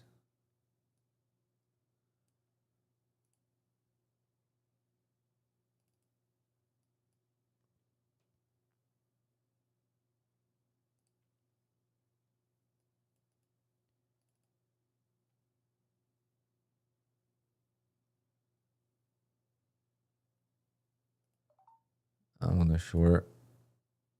I'm gonna play the range. See what happens. I have some fun with this.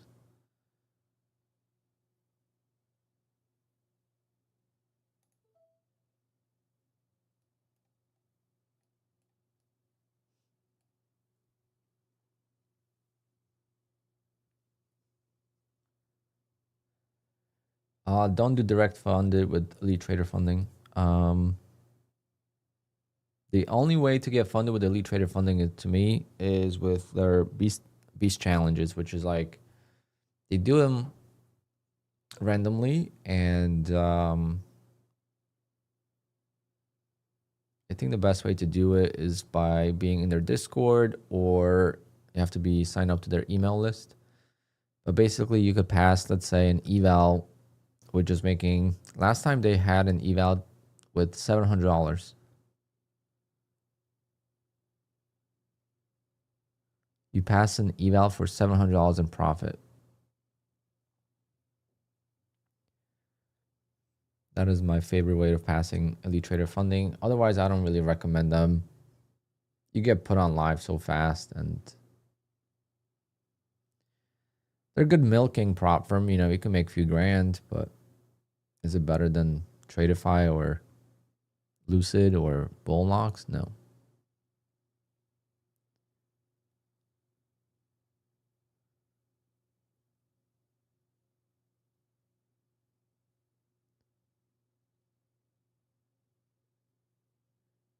Also, you were able to request $400, Rainy.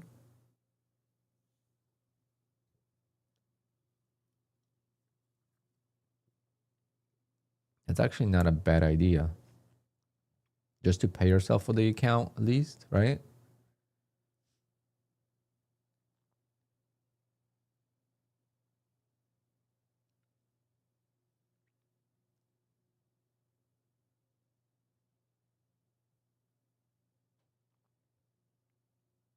You're close to a 15K payout on Tradeify. Let's go.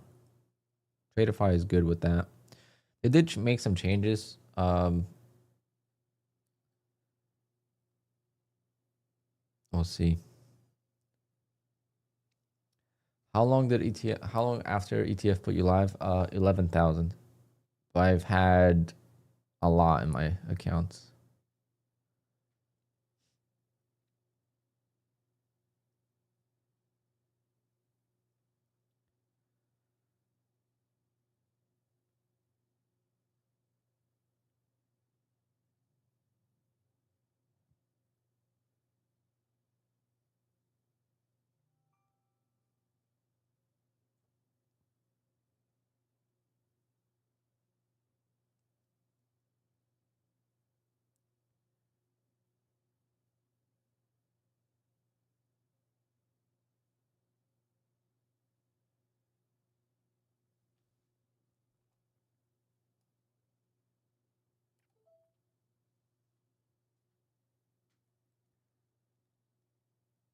The candles on the ES are just so weird.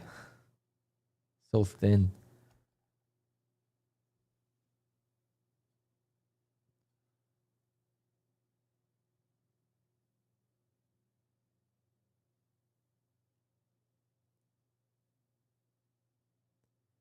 But I guess it is easier to like hold. You're not worried about getting destroyed in one single candle.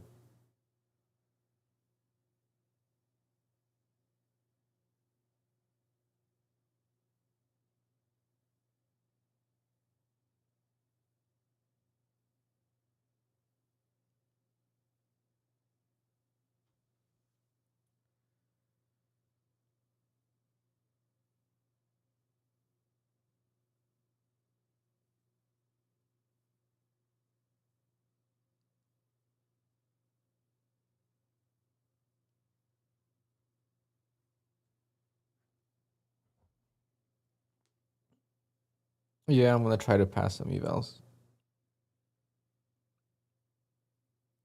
Do we have anything else besides NFP?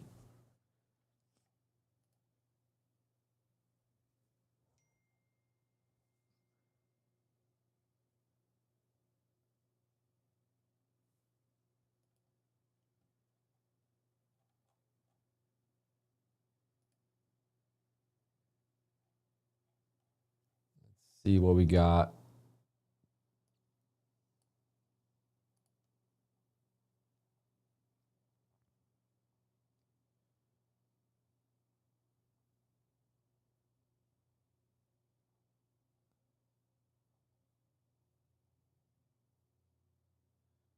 Initial jobless claims. I don't think that's enough. Yeah, I think NFP is gonna be the only one. Friday.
Oh, interesting shutdown thing.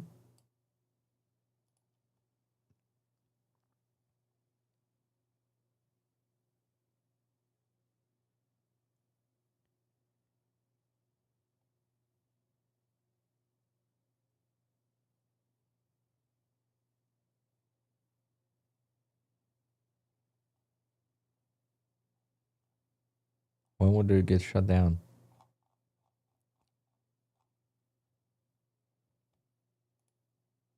They'll figure something out. They always do.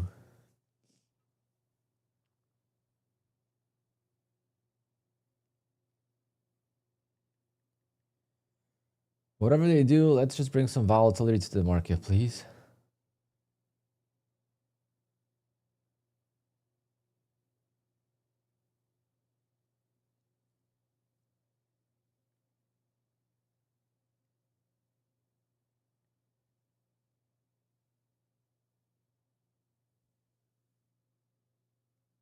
Just going for a little 4 points right there, just in case we bounce. If we don't bounce, then I'm gonna buy the dip again, like I did before.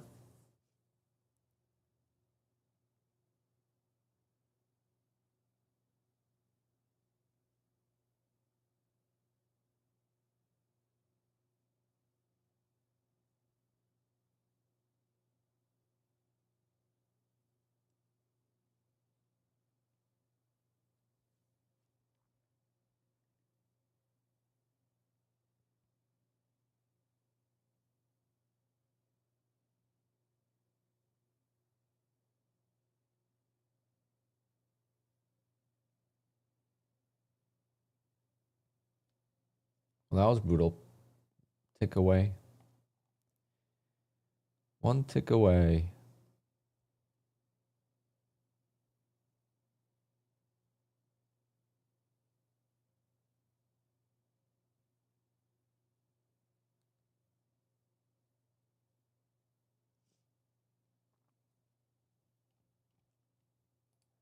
How are you guys doing today?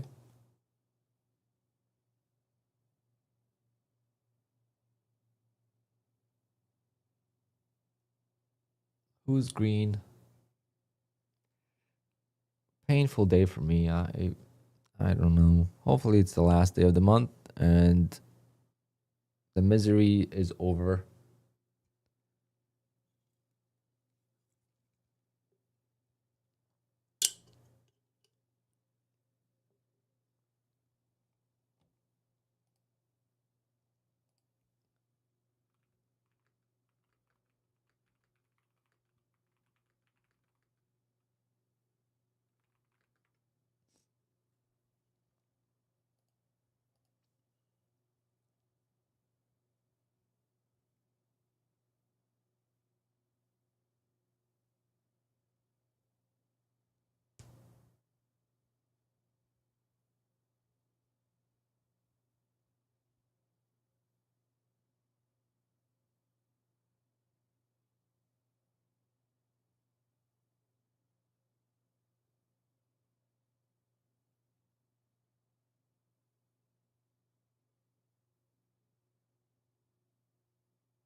You're gonna film me now?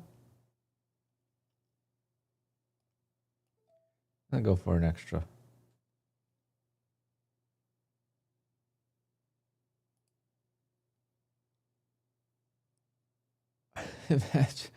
Imagine I miss it by a tick again. Oh, thank God. All right. Made $1,000 so far scalping ES. Let's go. That's all we need is $1,000 a day, right?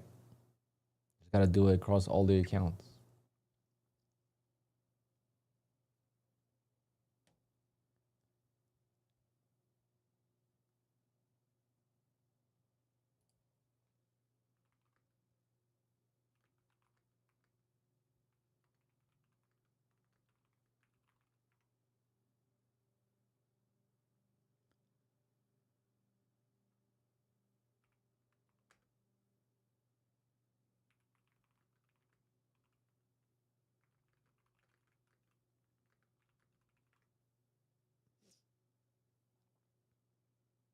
Yeah, we're on ES.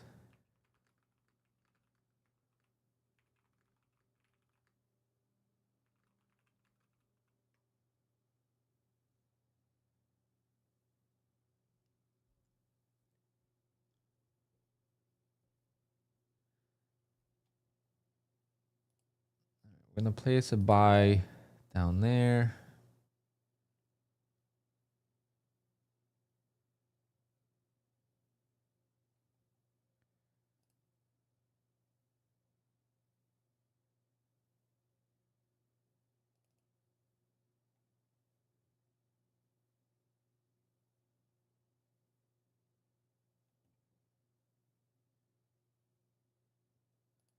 Also gonna start buying in on this account. This one is down 5 grand. This one had $11,000 in it today.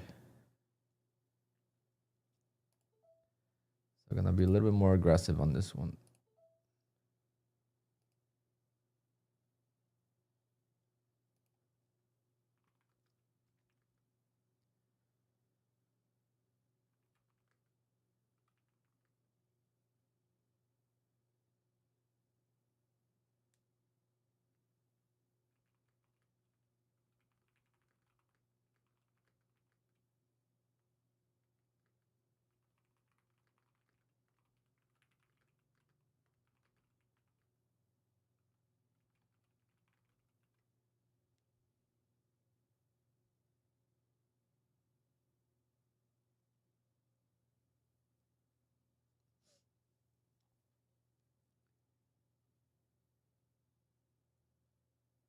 Just trading the range. That's all I'm doing.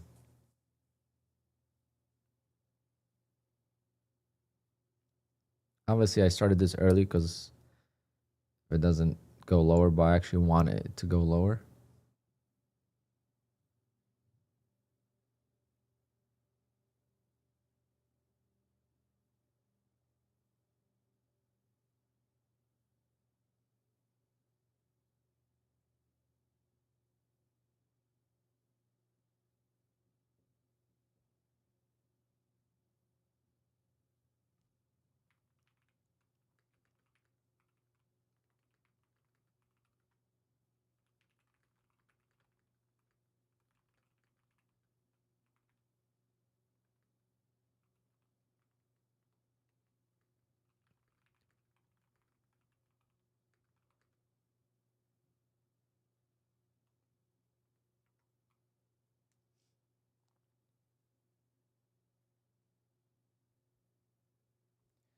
Let's take a look at NQ. Yeah, a lot bigger movements on NQ for sure.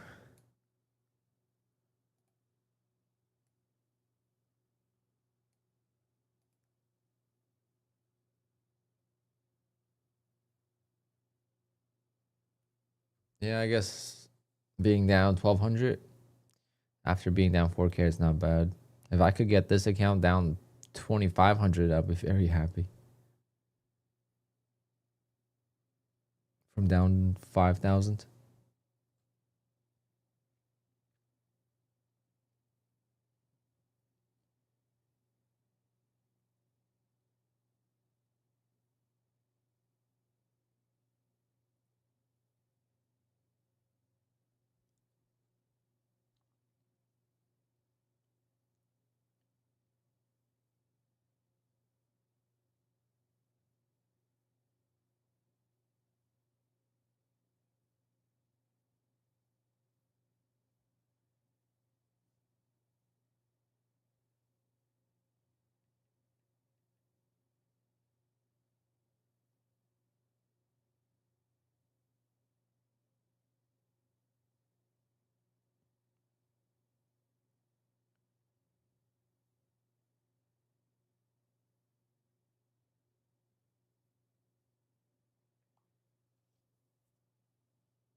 You'd be denied a payout on the PA if you let it dip that low, right?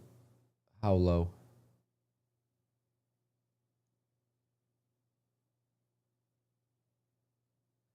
It's not a good day, Lou. I blew 4 accounts already.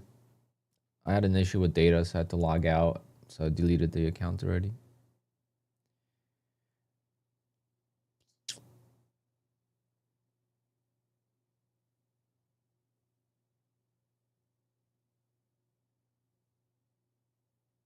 Yeah, it's just been tough. Tough month, but the last day, hopefully could turn the page on this month.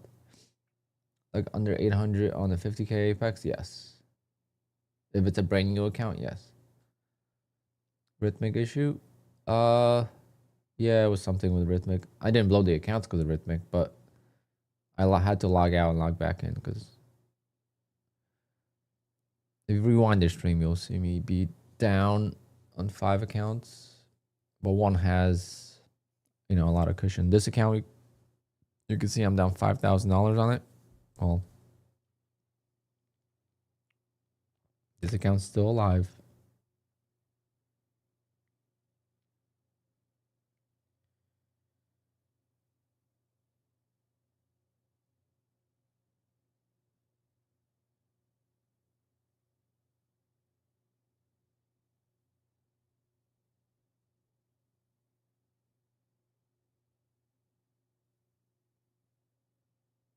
Oh wait, I'm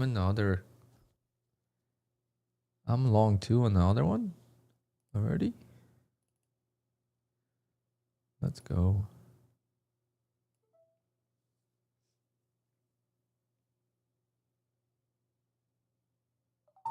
There we go. That's 380 on that account. We'll take that. That's a 50K account. So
Oh man, what a slow day.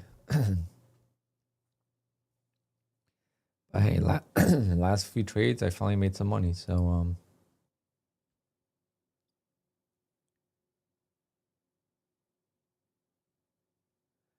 Carmino might be onto something,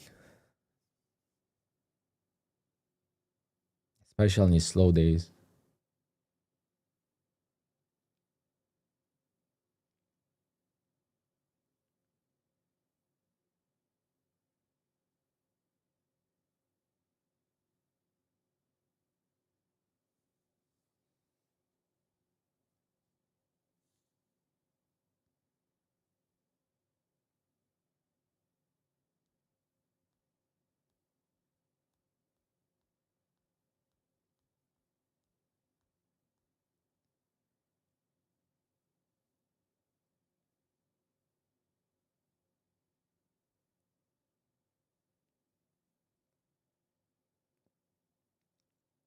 How is Nutty doing? Did you hear from him? Yeah, I spoke to Nutty mostly about golf and stuff. But yeah, he had a rough Friday, I think it was.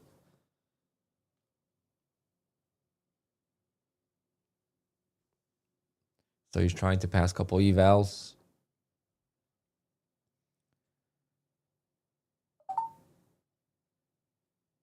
Now I'm back in on the other account again.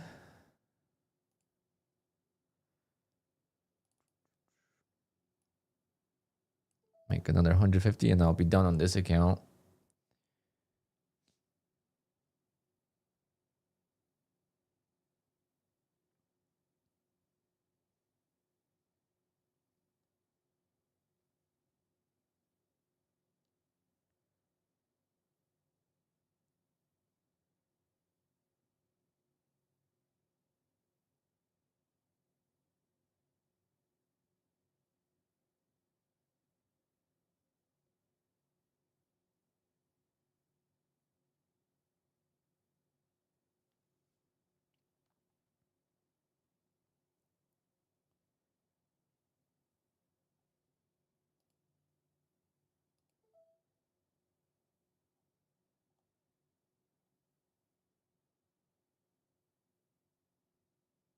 Hey, $120 per account is better than what I did. So congrats on that.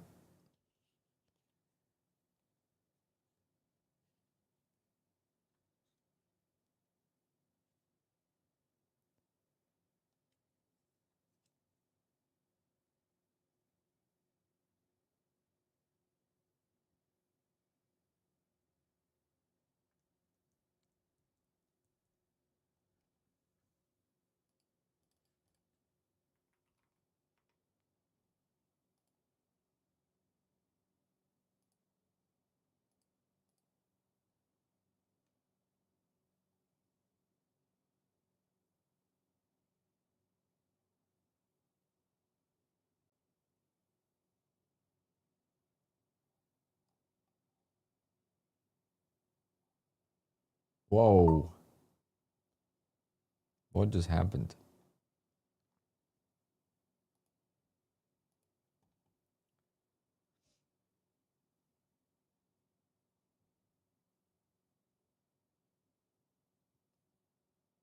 Okay, we'll sell one for break even.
Let's see who could go up.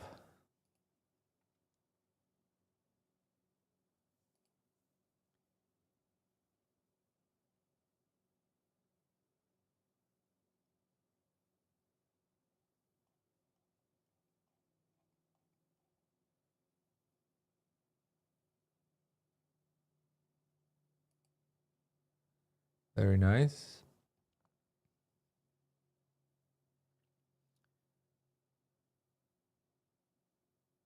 I'm gonna hold it for the target, might as well.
$3,319 Apex accounts, very nice. P-Dubs is still making money.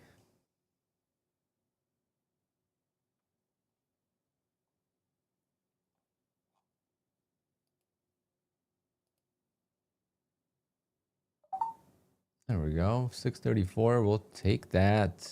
We'll take that. Let's go.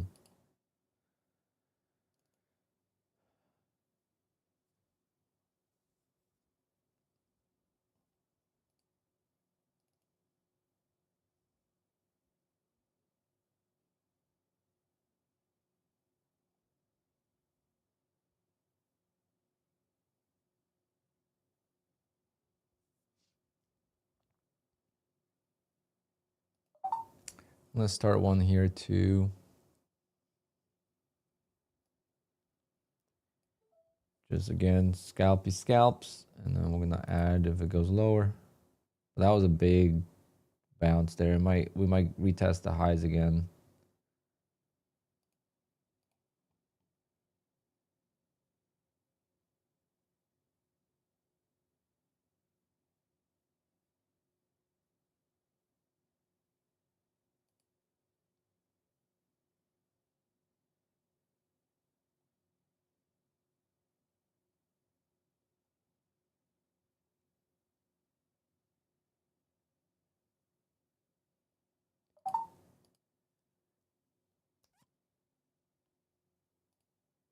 Why is it so easy now?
I'm just shopping.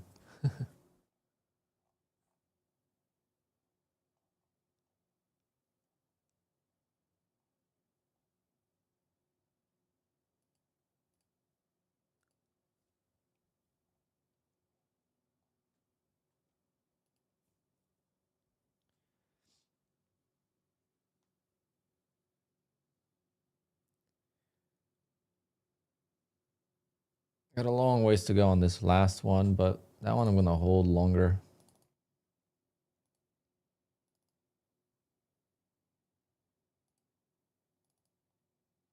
This one we're gonna hold till the top of the range.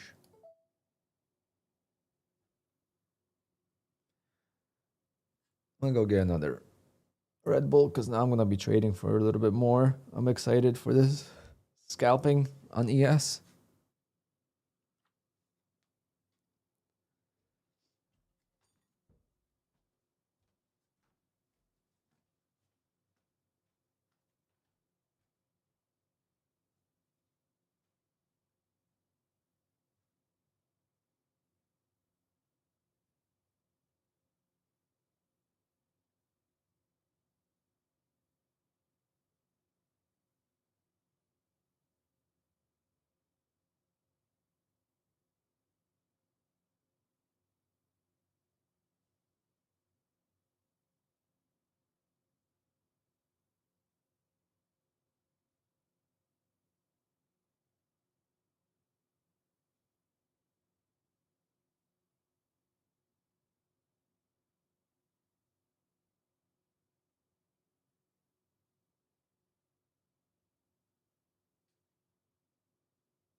These apples are so good.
These were freshly picked apples.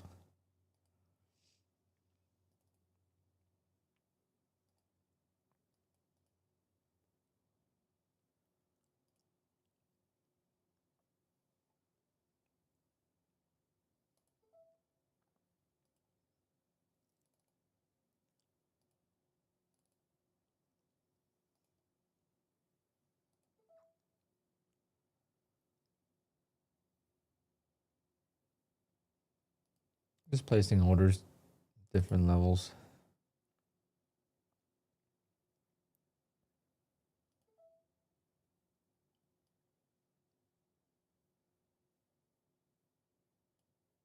This account done.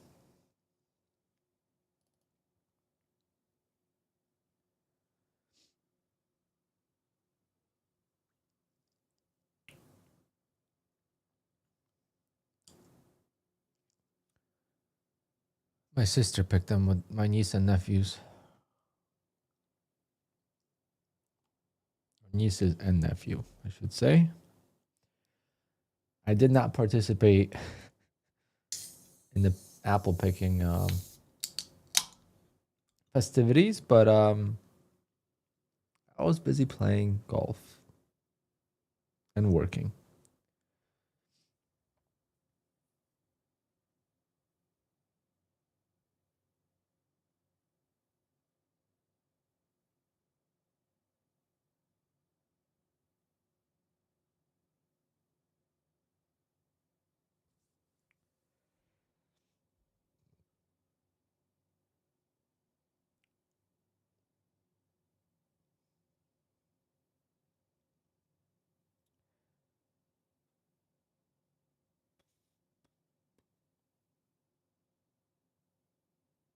How was my day? Fantastic. Not.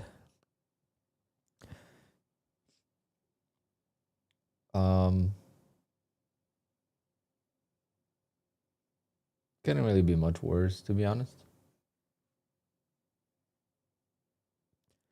That's right.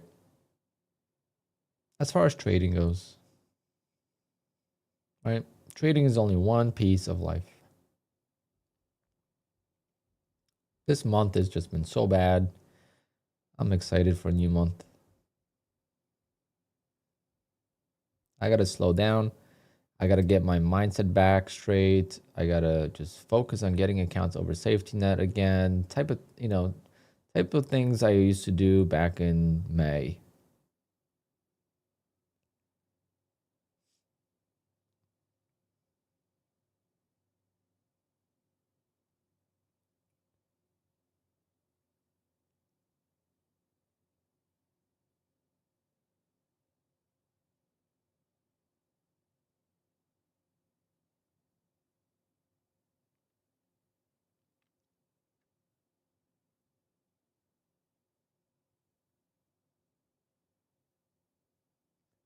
But look at that. I made $829, $146, and $634 scalping. That is amazing.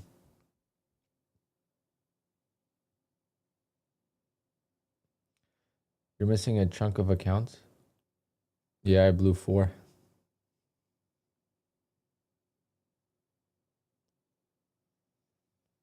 Nah, just 3 trades that didn't work.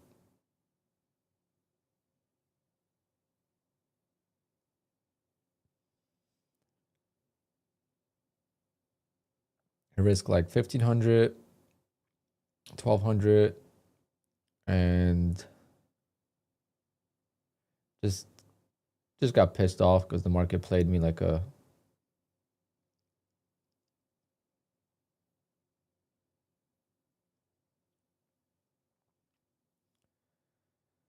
you need to go all in with this discount with Apex. I feel like I'd rather spend a little bit more on activation,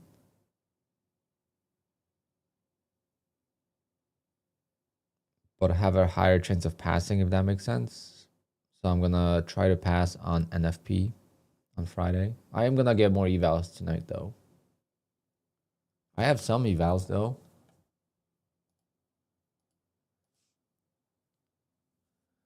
We got one.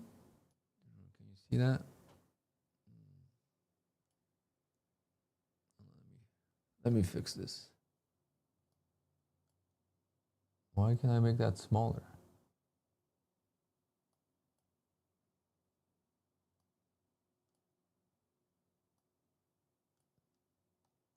I have 1, 2, 3, 4, 5, 6 evals with Apex.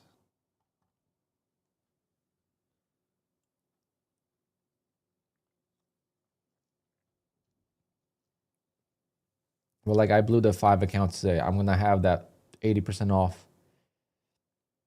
for a week. Every time you guys blow accounts with Apex, you do get a code for 80% off within that email. The email that they send that you do the account, you get a code.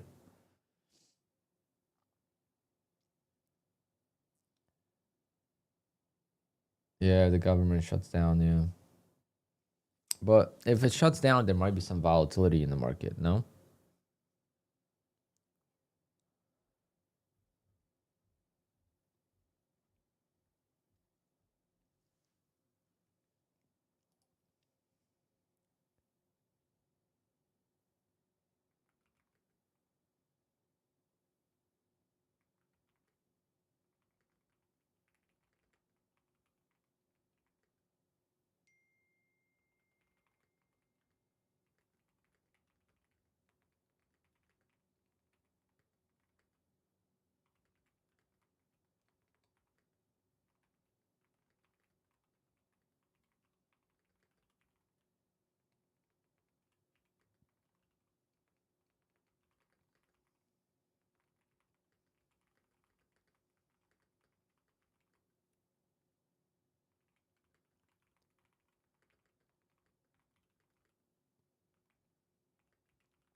Anyone know when Nutty's coming back? I didn't ask him. But I can.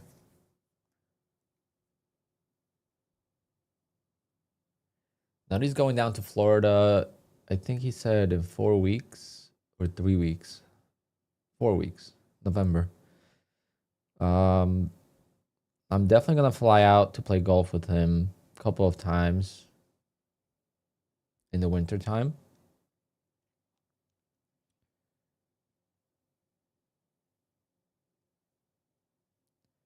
So we'll try to do a vlog.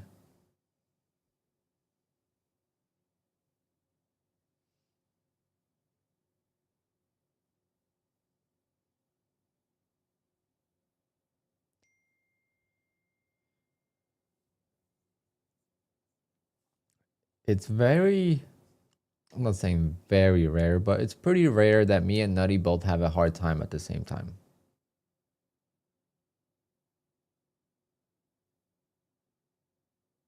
Usually Nutty is having a really good month when I'm having a bad month, and then I'm doing okay when he's struggling. So it's like we always flip-flopped. It was always like his best month this year is my worst month ever, which was March.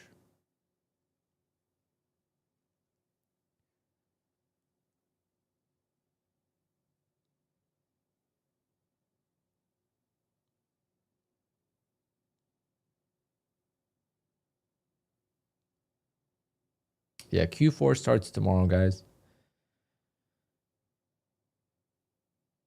If I make $100,000 in Q4, I'll take it.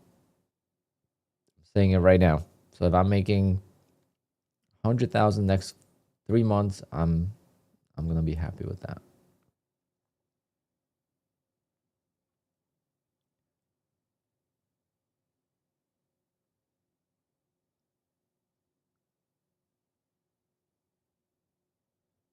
Trading ever after. I swear, I don't know who you're talking about. I don't watch as many streamers as you would think.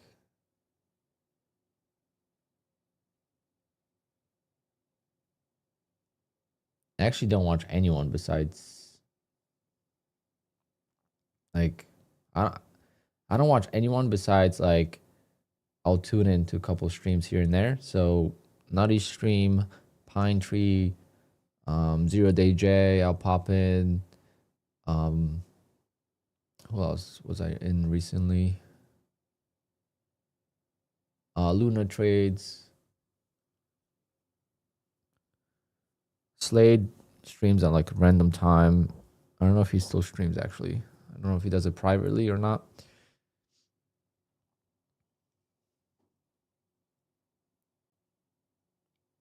So like honestly, I have no idea who you're talking about. I don't know anyone that trades micros actually.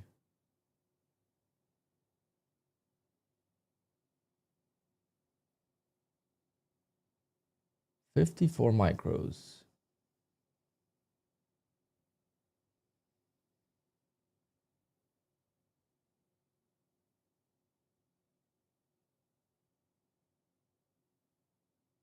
So is he using, let's say, Tradeovate? How? I don't understand what's misleading or.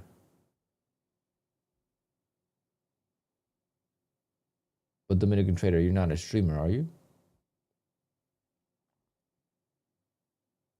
Like I know, you know who trades micros? Joey Morgan. What?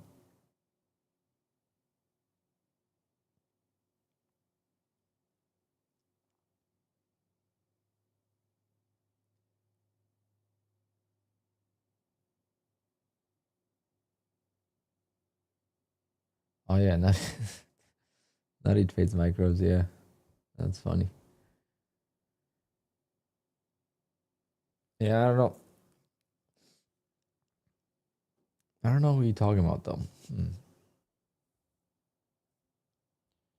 You know, I'm gonna sell one here because it's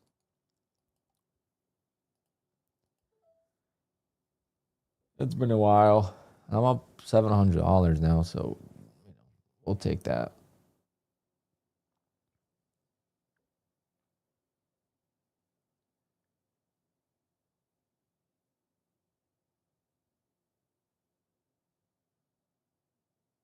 Yeah, Nutty will be back.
I'm not in the other account though.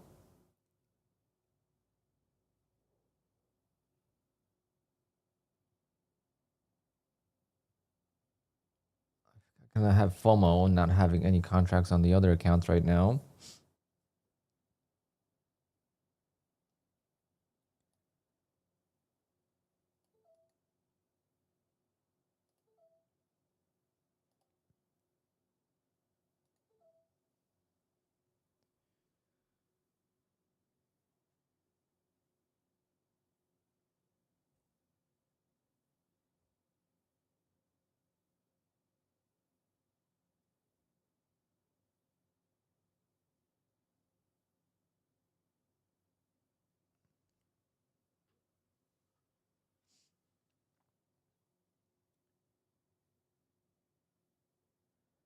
You have liked him since AMC and GameStop.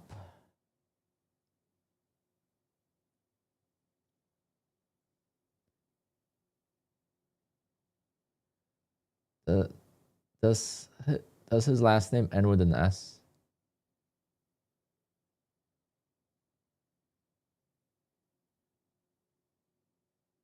That's the only one I could think of from AMC and GameStop.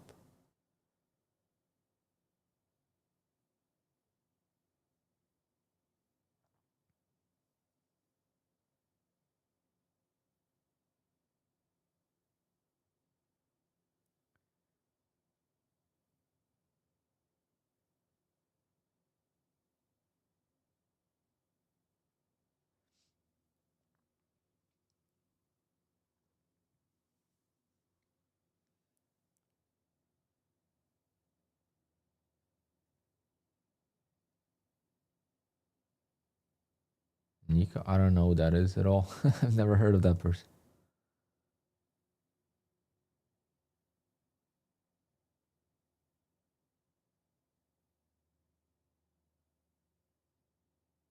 But yeah, like Feline says, it doesn't really matter, does it?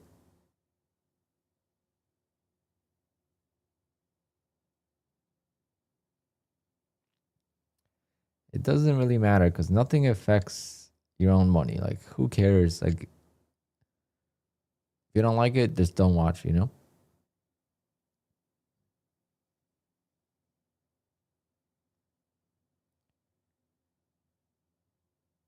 I'll tell you that it's much easier to trade on social media without showing everything. Like, that's a fact.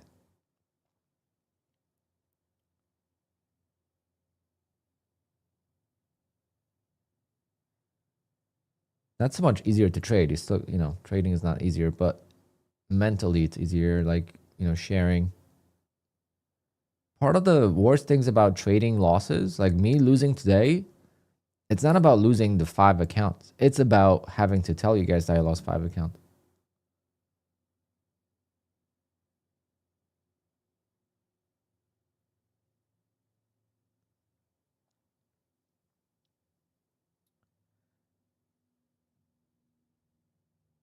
I mean, young traders got to learn somehow.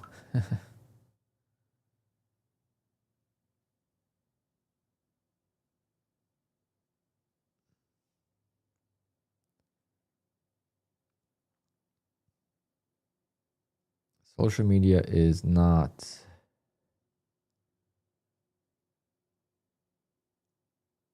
like, you know, you know, you could look at it the way I trade ORB, like, oh, it's misleading. You know, he's losing, you know, I'm risking so much on the trade.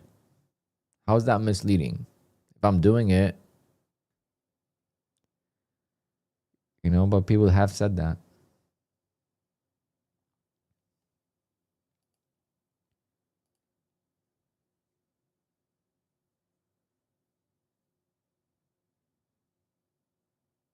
What dump are you talking about?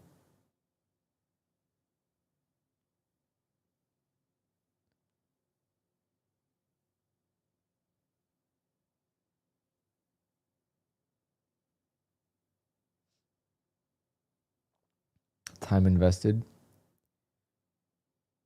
Yeah, but it depends how much time you invest, you know?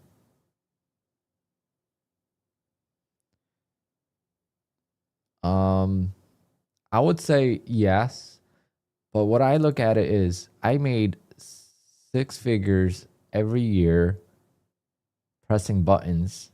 You know, I had a framer, a construction beast at my house yesterday. And when he was telling me what they do, and I was just thinking to myself, wow, I get to press buttons. And you even told me I'm so lucky to just sit home and not have to, you know, go to work. He was telling me they just hung up like a 2,500-pound beam in someone's house because they didn't want any support, like support beams. Like, you know, you have like basement walls and then you have beams in the middle of the basement. They didn't want that. So they had to put a steel beam inside a house. 3 guys. Even with machines, it's insane amount of work.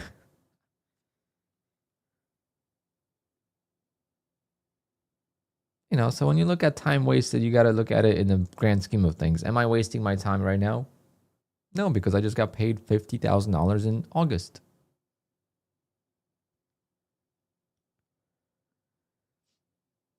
Definitely sucks when you know, what happened to me in beginning of September was definitely the toughest struggle in a long time because of how much unrealized payouts I lost, especially with Tradeify and Apex.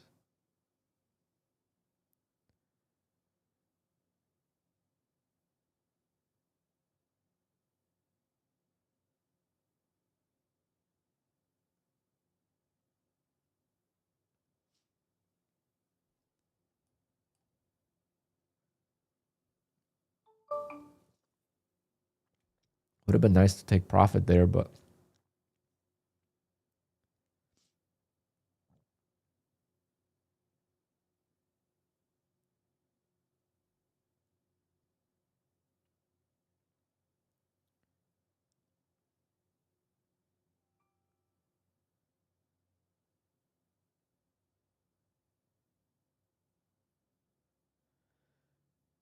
okay. If I usually do 3-1, that's like my average, I would say.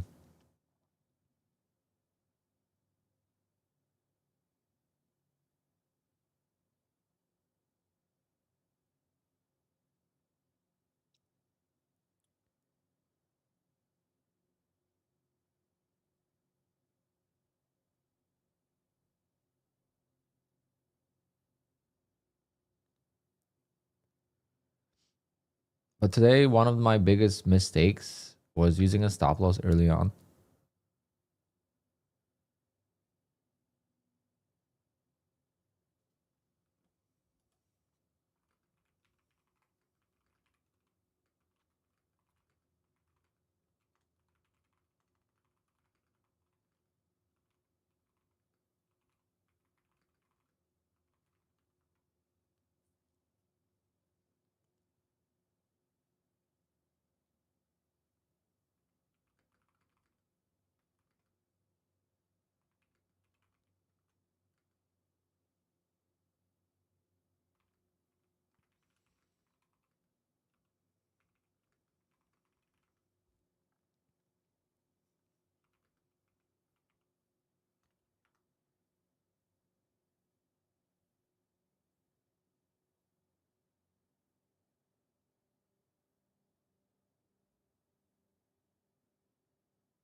My opinion on transparency. Honestly,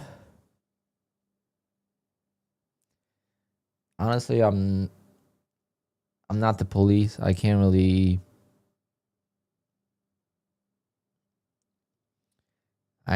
really do much about it, and my opinion on it doesn't really matter.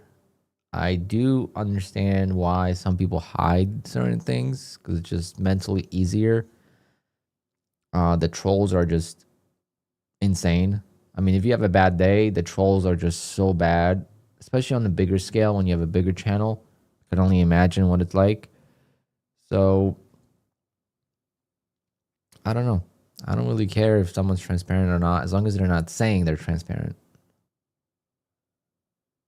If they're saying that they're transparent, then that's a problem. But if they're not saying that they're transparent, then I don't say I'm transparent. People would say I am, but I don't say it because there's certain days like I don't show everything. I don't show the opening range trade, right? So it's like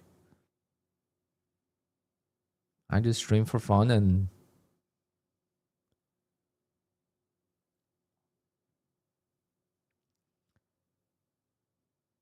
Barnabas, I'll take a look.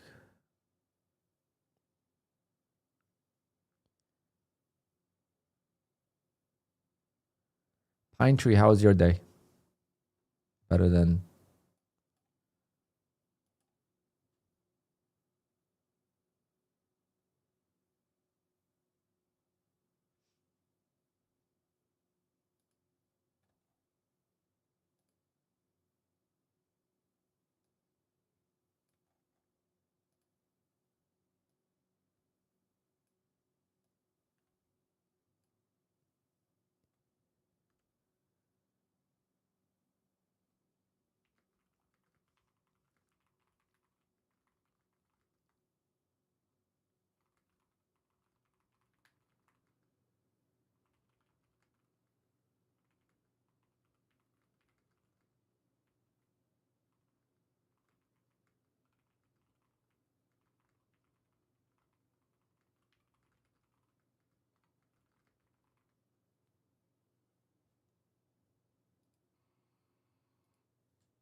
One more day.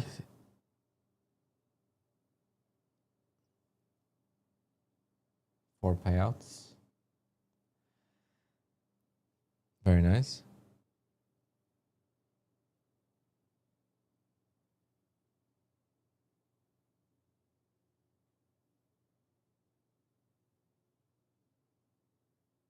Tyler, good afternoon.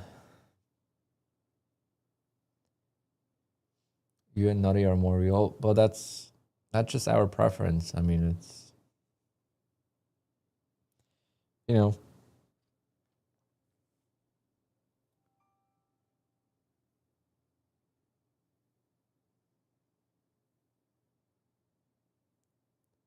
oh my God, guys, I gotta take 2 minutes. I gotta send something to a bride for Sunday. Oh my God, how annoying.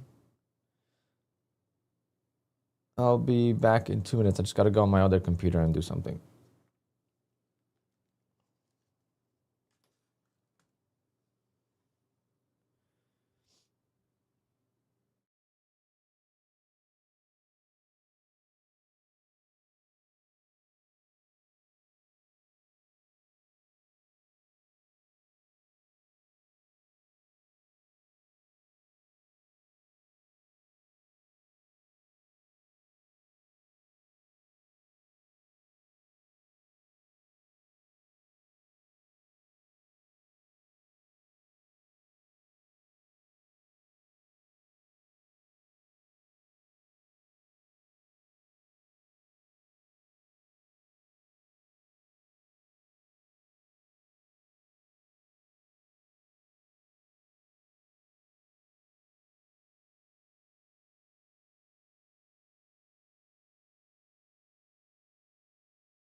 Wow, Tyler, you went with 150K Bullnox account.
Wow, this bright is something else.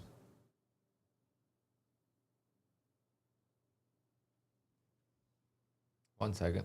I gotta change something.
Oh man, sometimes I really wonder why I do photo boosts anymore.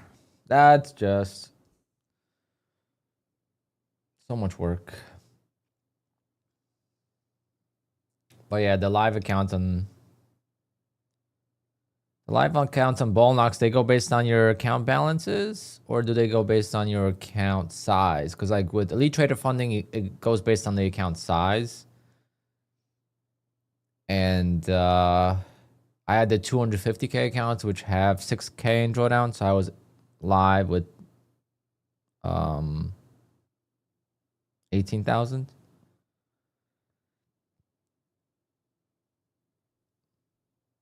I think.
Very nice.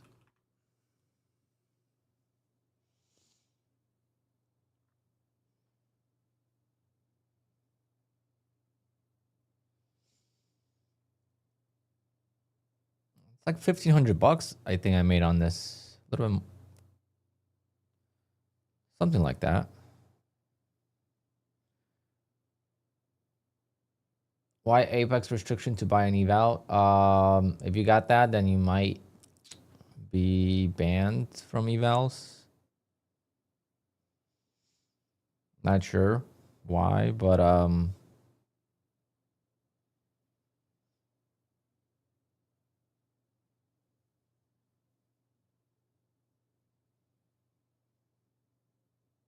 wow, now I want to hold this.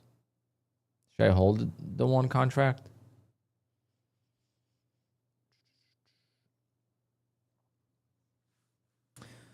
Are we gonna break out finally, or is it gonna just hit the resistance again and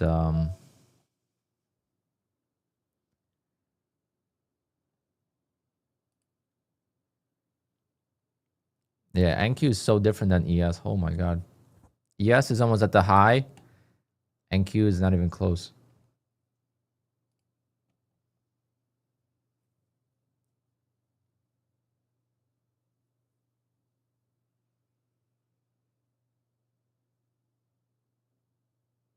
Actually, I have my new headphones that came in. I think they're still in my front yard, like in my front door.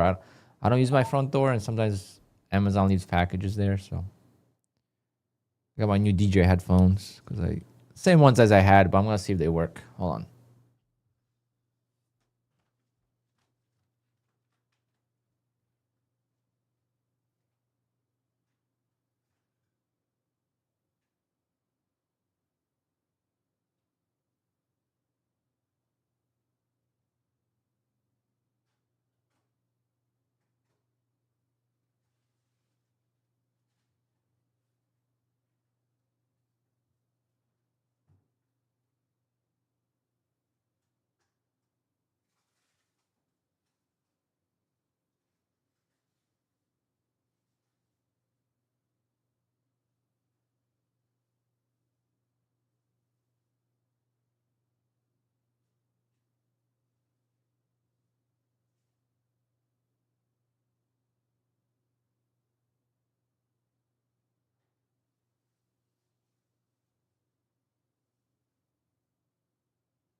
Oh yeah.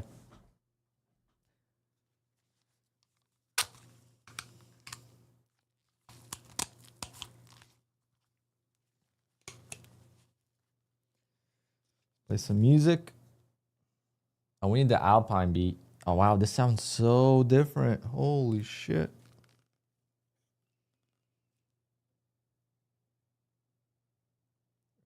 Crazy how much difference it makes.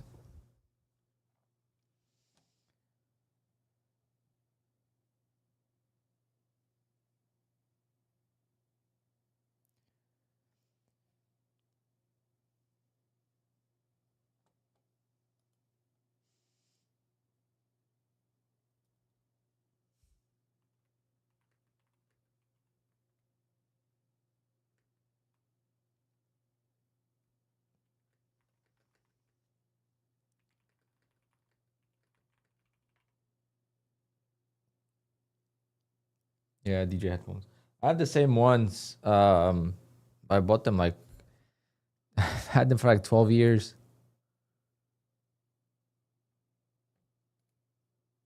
I finally ordered new ones. Middle of a gig, I ordered them. I was like, because they kind of cut out. So,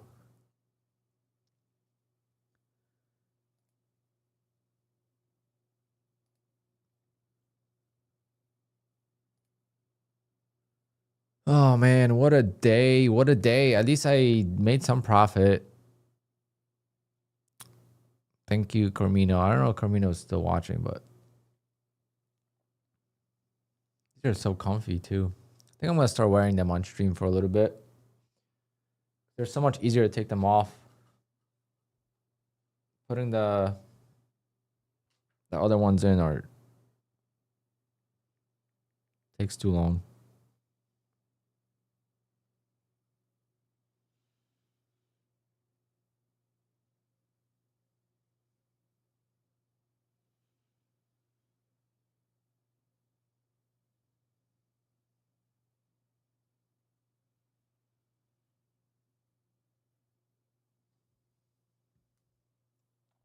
You have an Apex PA sitting at 65,300.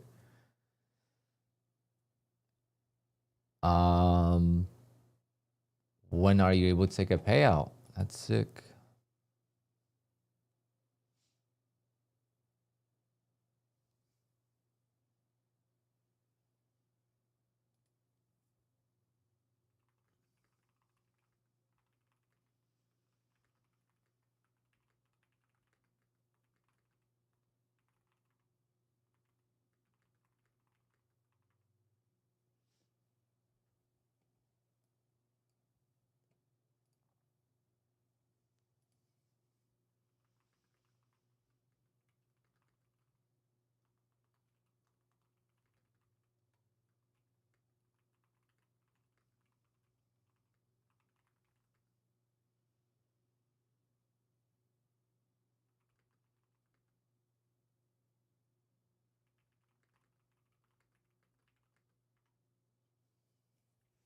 All right. Do we take a short now?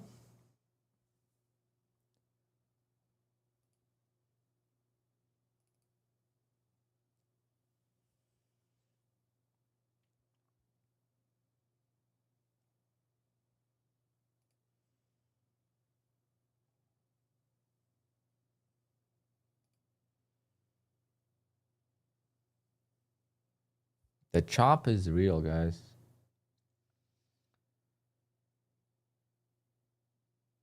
Yeah, you request a payout and then you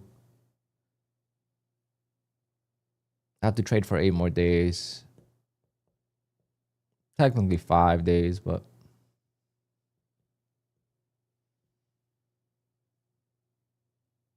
you do have to get denied. But if you breach it once, they might let it slide. It depends. I've seen people get denied and approved for the same thing.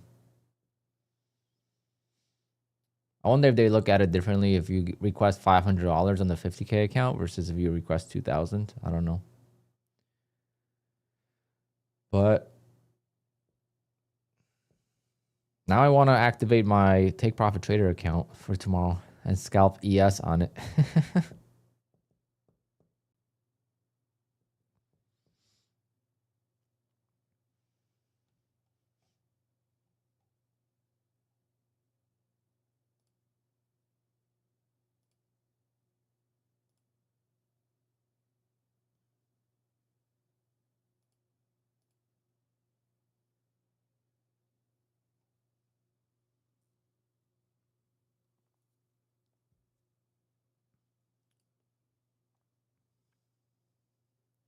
So they might breach me totally? No. Not with breaking the 30% rule. If you break the scaling rule, they might remove the profits. So if, let's say, first day on the 50K account, you use 10 contracts, and then you request a payout 8 days later, they're going to remove all your profit.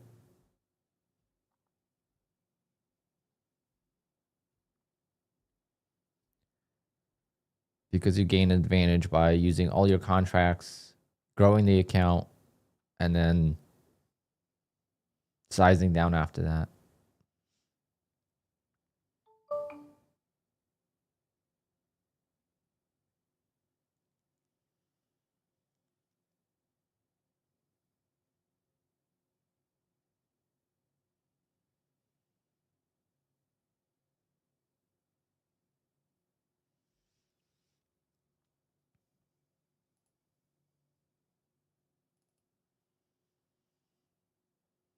I don't know if I want to go short. I want to trade the other two accounts as well.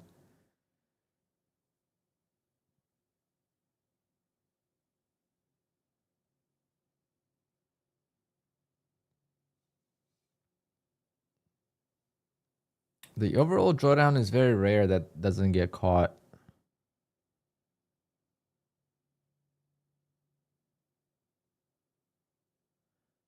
What happens if you break the 5-to-1 risk reward ratio? I've never seen that get denied to pay out, so I don't know. Never seen one person get denied for breaking the 5-to-1 risk reward, because that's hard to do.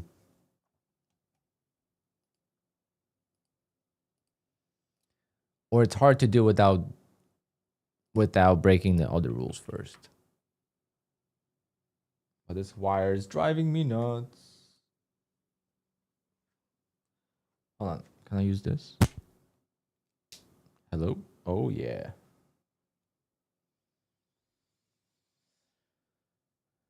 That's better.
Is the market open tomorrow? Yeah.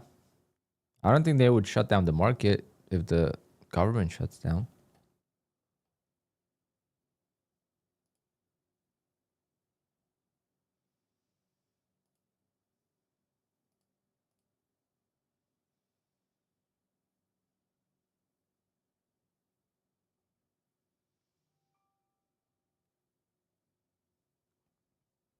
What about negative 30% rule?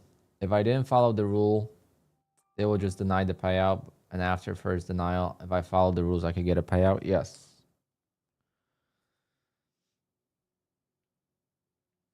Yes, yes, yes. I'm tempted to go short here, but gonna do it anyway.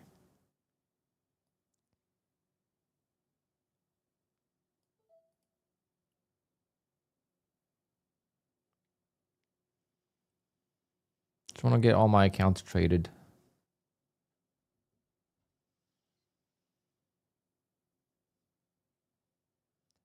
Why not open? There might be a government shutdown, but I don't know.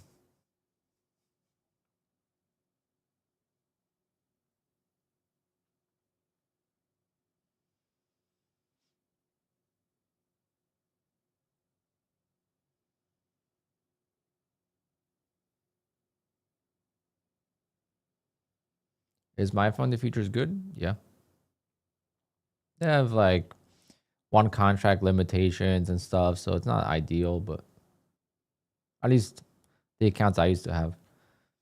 Why you trade just NQ? Why don't you try gold? Well, I'm trading ES now.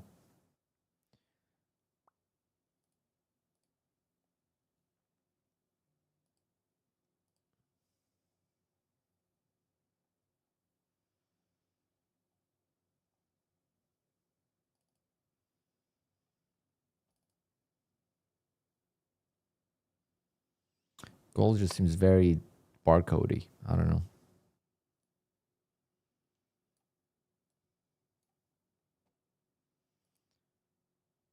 But I could definitely trade like RTY maybe.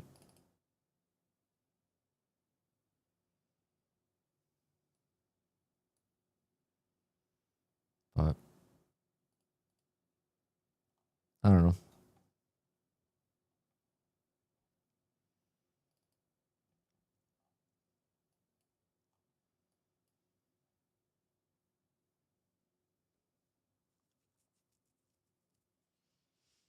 What contract size? My size varies a lot.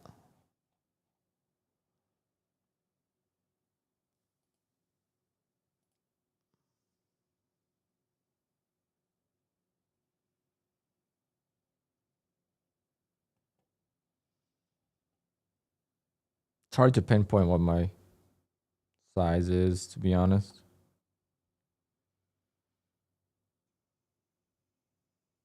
Always minis though. Always minis and 1, 2, 3 contracts. Like right now I'm in 1, but I'll add to it.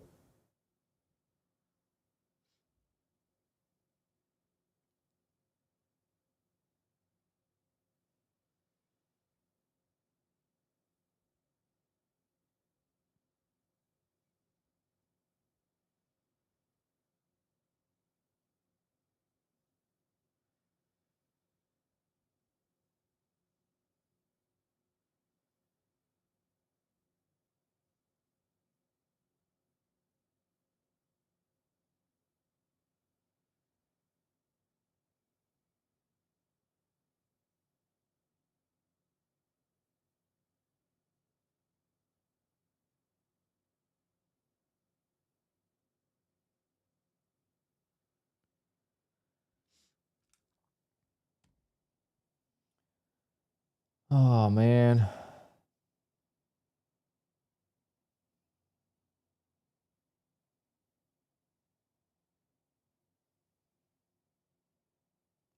Sideways. Sideways we go.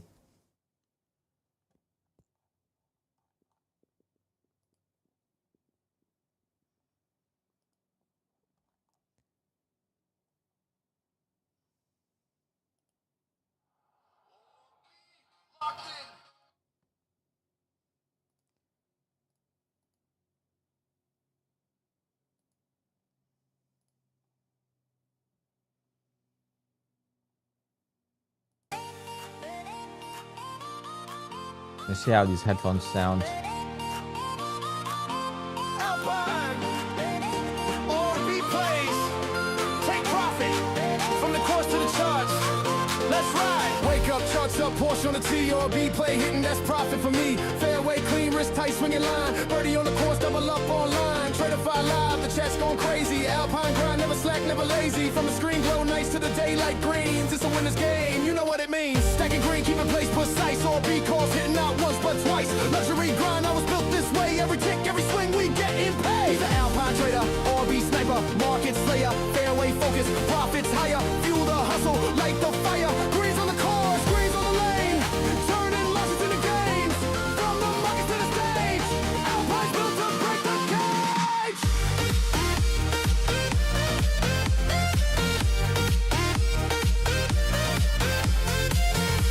Very close to target.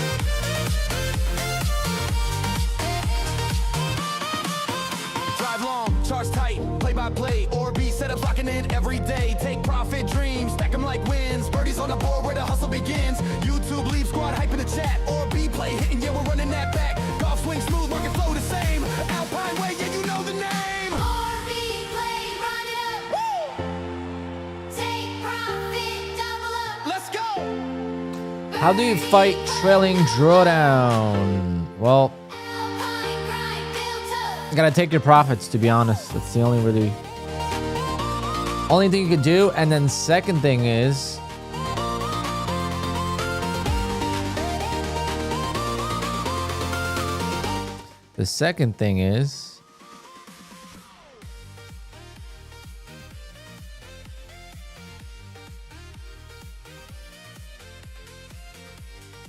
Whoa. Trying to learn how to use paint, you know, it's been a while. Nope. Nope, nope, nope.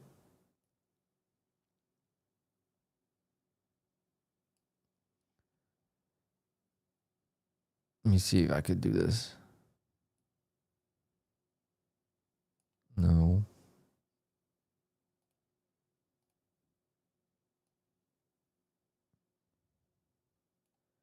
Like the trailing drawdown always follows, right? It always follows you. This is your PNL. This is your drawdown. So basically, like once you take a loss, right? So let's say this is a loss, like a bigger loss, and you only have this much left of drawdown. So let's say this is $1,000, right? Until you make, until you go back above the highs here, you have static drawdown. You don't have any more trailing drawdown. This is not going to trail you anymore.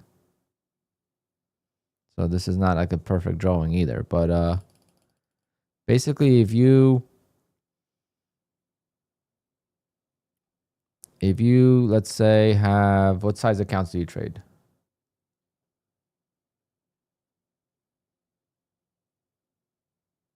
Oliver, let me know what accounts you trade. What size? I'll use your okay, 150K, you have $4,500 worth of drawdown. If you take $1,000 drawdown loss, it doesn't matter if it's, you're up $1,000 and it goes to break even, or if you were up $500 and it goes to negative 500, it doesn't matter. You lost $1,000 worth of drawdown, right? So now you're at $3,500 worth of drawdown. Okay, when you're mentally, okay, when you're $3,500 in drawdown, you now have static. This became static now, okay? This is static. It does not move anymore. Class, when does the trailing drawdown restart again? Who knows in class? Class is in session.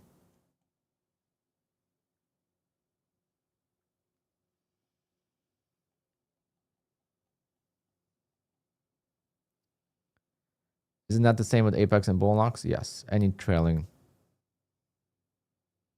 Next trade? Nope. Above 4,500. Exactly. So now, if you are up $500 on the next trade and you set yourself stop to break even, right? You're up 500. You finish the trade at 0. Well, what a bad 0. You did not lose $500 worth of drawdown. You're still going to be at $3,500. You have to make back the 1,000 first before the drawdown moves again. So it's never going to trail you. So a lot of people say like, oh, I take one loss and now I have like no more drawdown. And the next trade I take a loss and I lose more drawdown. No, you don't lose more drawdown on the second loss. You don't lose more trailing drawdown. Okay. You lose drawdown, but at that point, it doesn't matter if it's trailing end of day or anything. If you're taking a loss, trailing drawdown is losing the unrealized gains. That's what hurts. That really is the only thing that hurts about trailing drawdown. The unrealized gains or being up $1,000 on the day realized and then taking a loss. A lot of people forget that it's static if you're not at the highest point of the account. You have to be at the highest point of your account in balance in order for a trailing drawdown to keep going.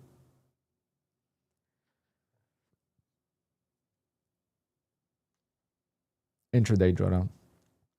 End of day, there's really not much to it.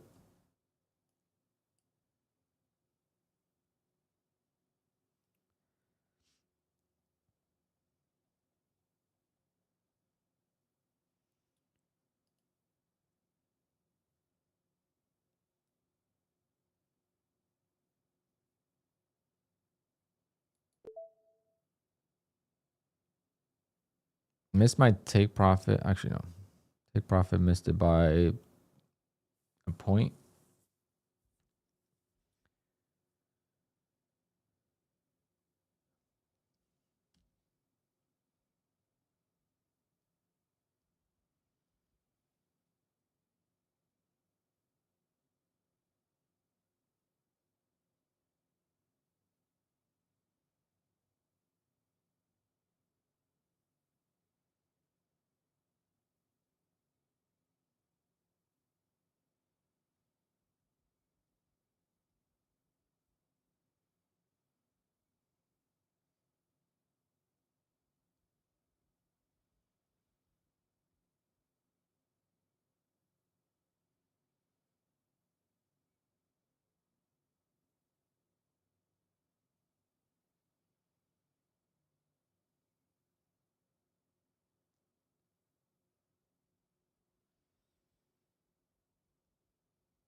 We're going down. I'm trading ES right now, so I don't know what a good tick chart would be for ES.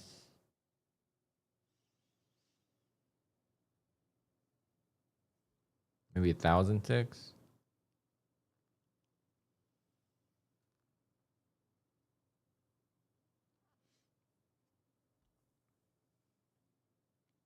Ever since I switched over to ES today, I've made, these are all individual trades as well. So I've made 12, 2, 26, 27, $2,800 using 1 to 2 minis. I did have 3 on one trade actually. I'm very happy with that actually. It might be just a fluke.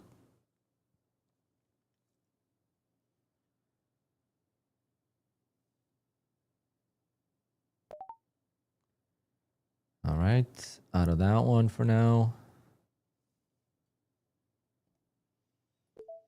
We'll see what could sell off and then buy a dip.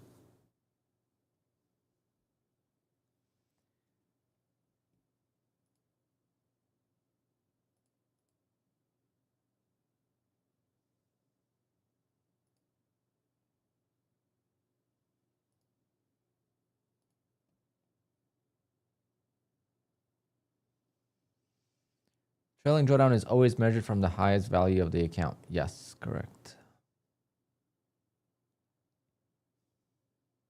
That's why when you take a loss on the drawdown, next trade you don't have drawdown until you make the first loss back. So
Come on, let's sell off now.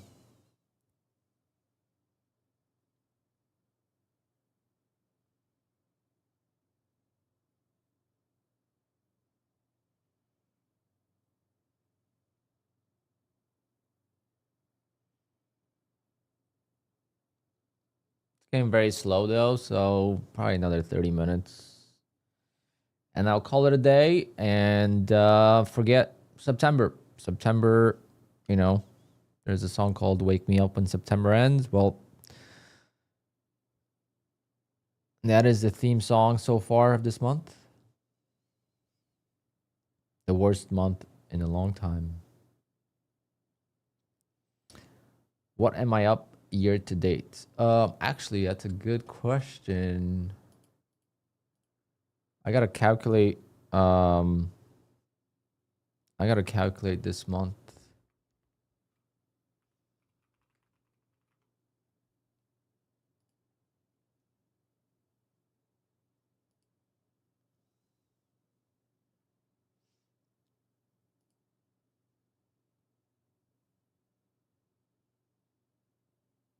Oh, never mind. I already did calculate it.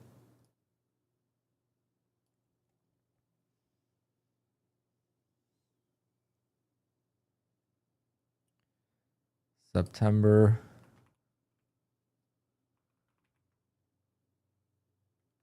is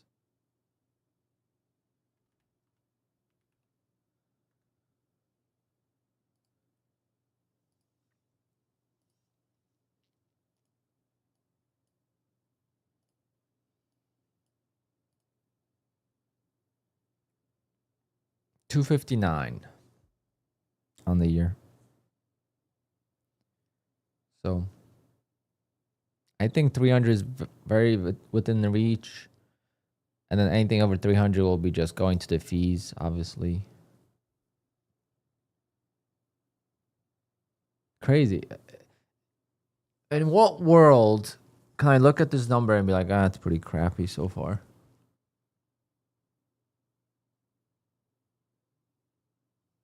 Like 259,000. I did definitely spend close to 50,000 on fees, I would say, because I have some bad months. The fees in these months were low, July, August, but the fees earlier in the year were definitely higher. I don't know exactly what they are, but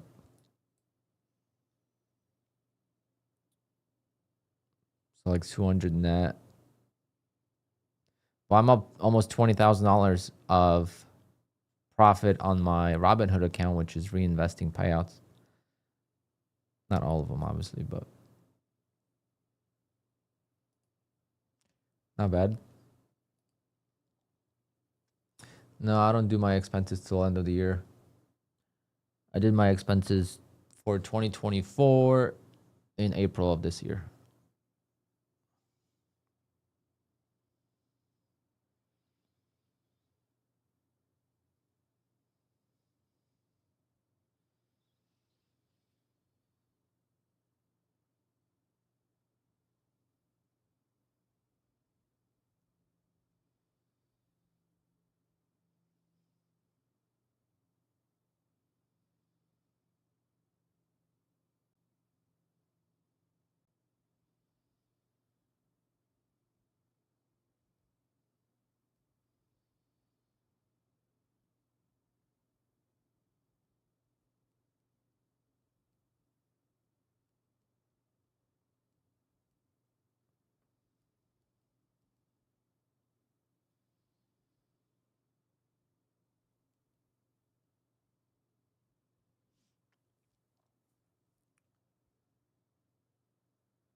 Why do you use so many accounts and so many firms? Is it because of the number of account caps or something more? Yeah, account caps,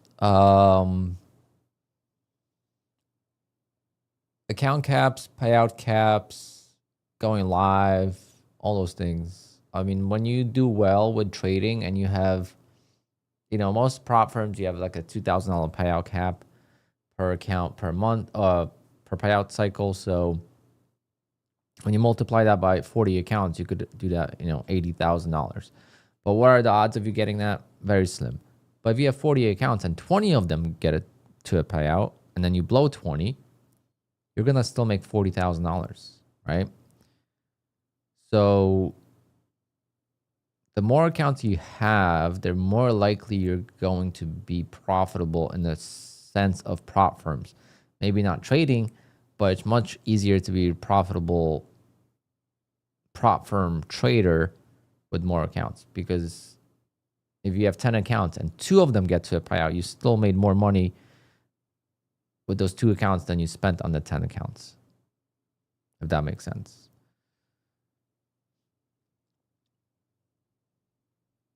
I also trade a specific strategy that isn't going well right now, but when it goes well, I'm only able to make around $300 to $600 per day, right? And it only happens once a day. So I have to be able to multiply that as much as possible. But good question. Why don't I calculate my expenses? Very simple. I'm the same way with my DJ business, to be honest. Number 1 is definitely laziness. Number 2 is taxes, okay? And number 3 is mental struggles. So when you're not doing well, you're going to be spending more. When you're doing well, you're not going to be spending a lot. Like I forget what month I did 1 month, because people kept asking. I did 1 month of fees. I think I spent $2,500 and I made almost $50,000 that month. I just had a crazy good month, and obviously I didn't have to buy any accounts for the most part. So those are the months you spend the least amount. But then when you're trading poorly, you're going to spend more, and then you're going to get down on yourself, right? You're going to get down on yourself too much. But when it comes to taxes, okay, this is where my mentality comes. April, I have to pay taxes, right? When you're doing taxes, you want to have deductions. And these prop firm evaluations and activation fees are your deductions. In April, you're going to know how much money you have in your bank account from previous year's trading, right? So you know how much money you have.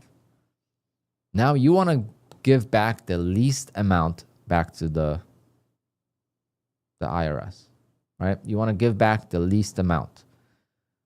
So what does that mean? You want your expenses to be as high as possible, right?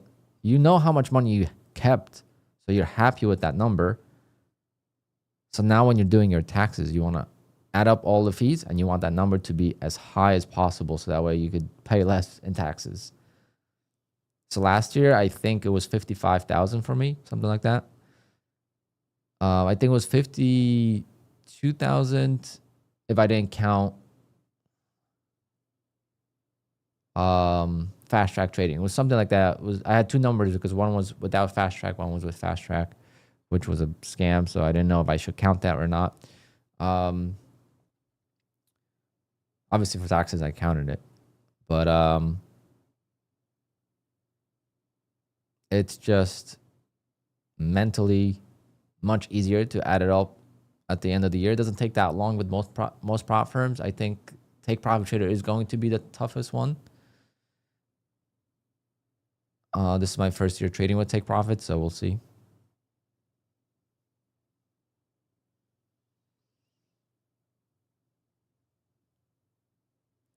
I trade a lot of them during ORB when it's going well, yeah, but not all of them.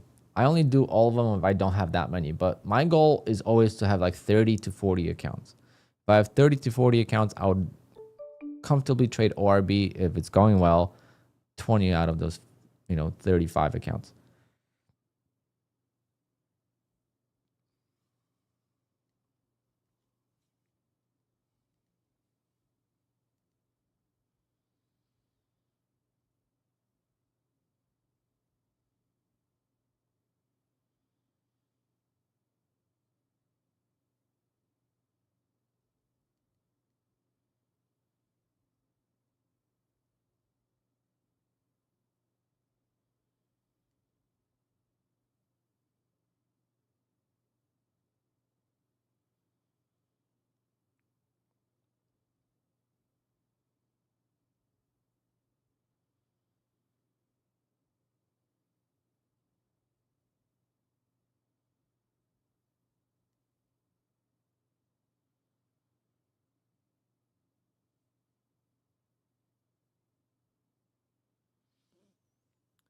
All right, we're selling off. So that was a good entry right there. Definitely could have made more profit, but we're going to flip it long. We're going to flip it long. Actually, I still have one more account to trade.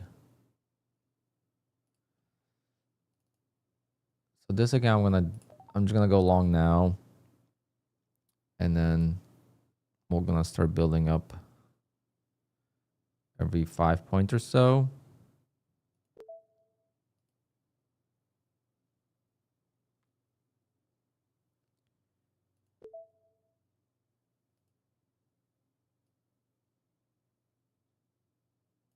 Yeah, the range is getting very small, so.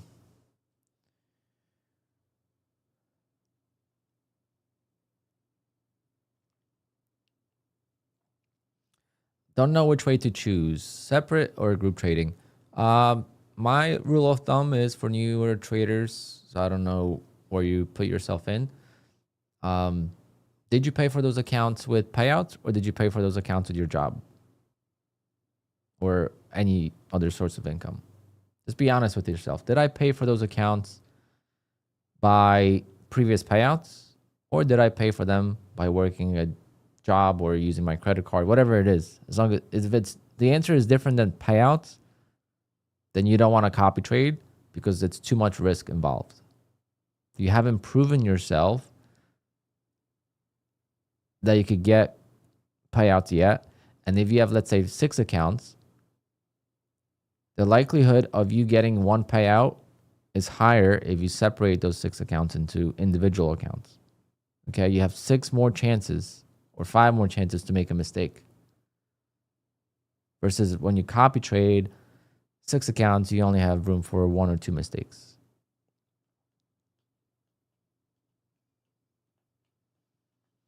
Yeah, if no payouts, then I would definitely say trade them individually. Try to get one of them to a payout.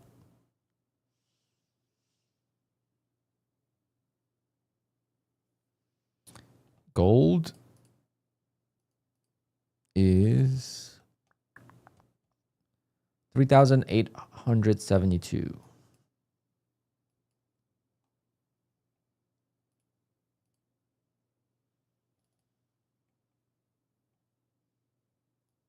That's just my rule of thumb for newer traders, but again, it's your money, your decision to make, but that's something I would recommend. Like you could see me right now. Like I'm not trading well, right? I've made so much money over the last 4 months, but right now, in the last month, I'm not trading well. And you don't see me go after like every single prop firm, every single account. Like I'm not just going for it because I know it's gonna add up so fast in expenses when I'm not trading well. Let me catch some momentum and then I'm gonna scale up with how many accounts I have. I'm gonna go back to Tradeify, back to Lucid, back to Ball Knocks, everything in combination. However, if I'm trading this type of trades with ES, I'm definitely going to look into more prop firms that don't have any sort of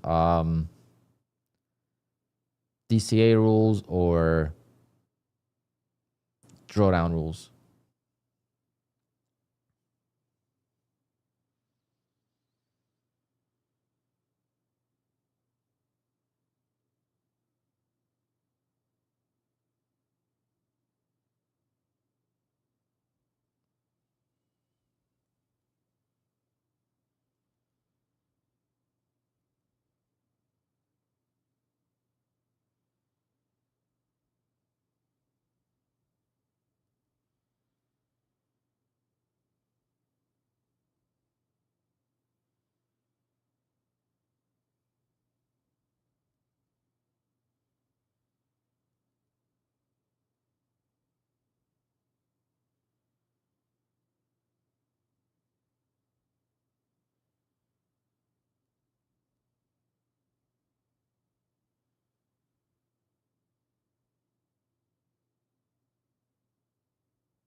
Give suggestions to get payouts in Apex. It's hard.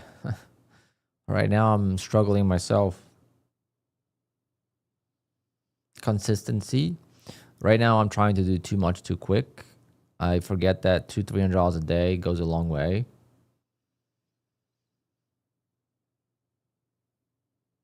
It's hard. I mean, there's really not much I could suggest. Just gotta be consistent and take it slow. I get most of my payouts by making $300-400 a day. That's all it takes.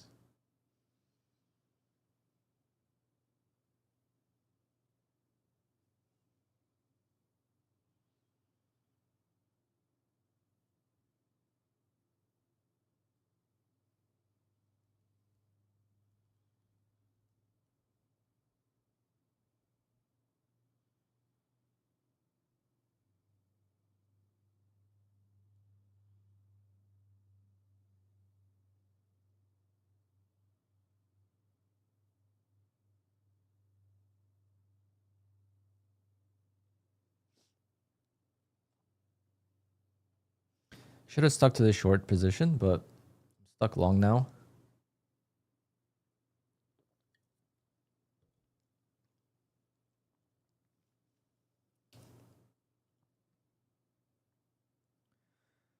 I think it's gonna sell off for now. I'm okay with buying right now, but I'm okay with also adding all the way to the bottom of the range.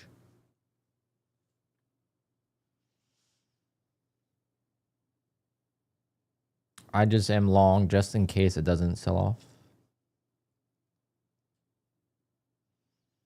That's where having slow markets helps. If you get it wrong on the first entry, it's not really the end of the world. Like, I'm only down $150 right now. Like, it's pretty amazing.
I'm buying S&P and selling NASDAQ. On what prop firm?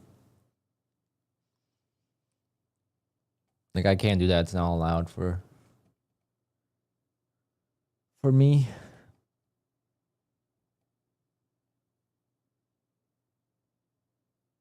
How long did it take you to get your live account with ETF? Actually, it was very fast. 2 days, maybe. It was much faster than Take Profit. Take Profit was forever.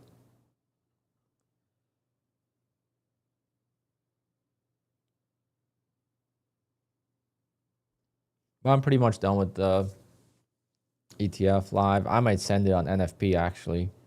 I might just send it on NFP live ETF account and send it for good.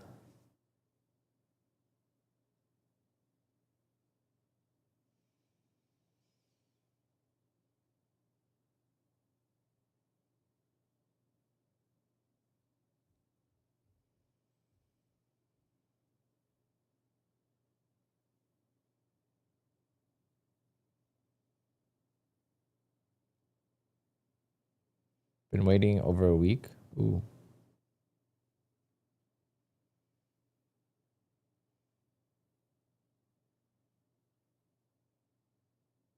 Mine was like 2 days, but then they forgot to give me 2 contracts. I only had 1 contract, and they changed it.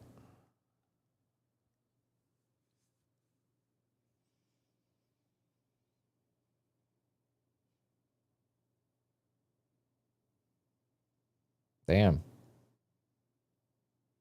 Should have waited a little bit.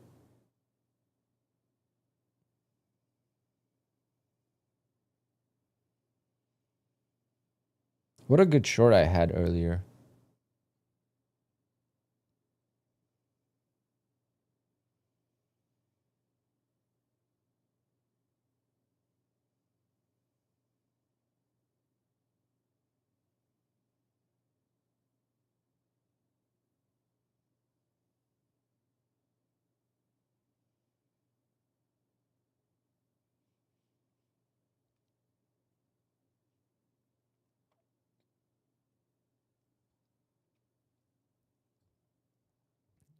Let's see if we retest 694s or so.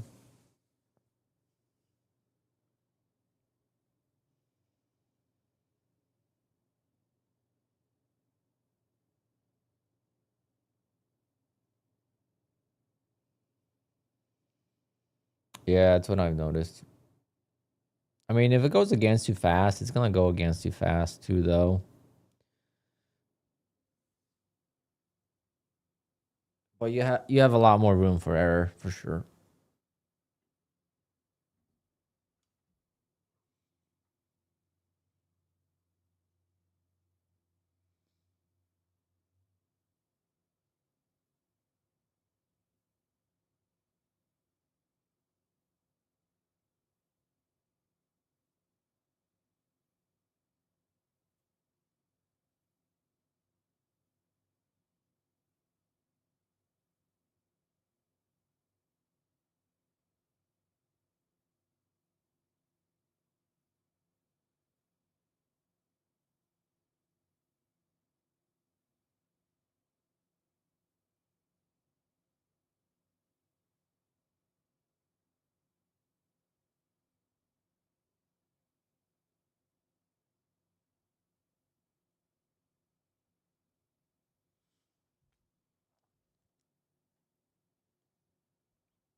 I was hoping I could take one off break even, but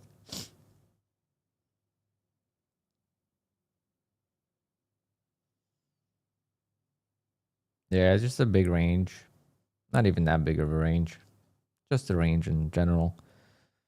It's gonna break out one way or the other, just hopefully not to the downside.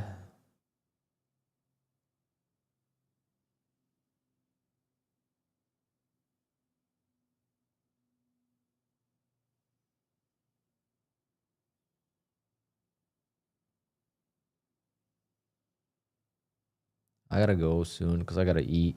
I'm starving.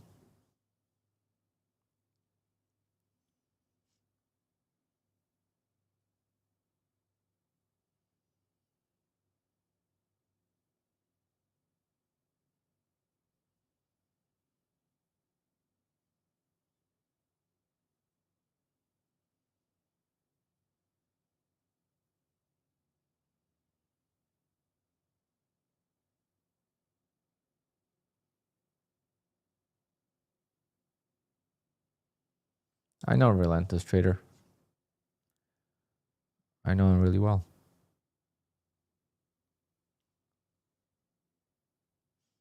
Is he stuck in the hold right now?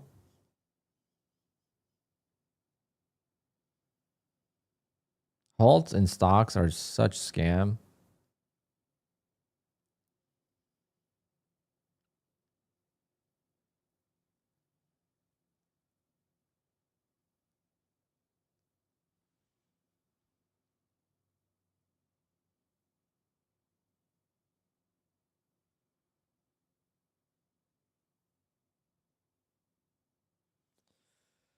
All right, one more revision for this bride. Hold on.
Oh, I had a chance to get out break even. I missed it.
Oh man, come on. Go up and I'll call it a day.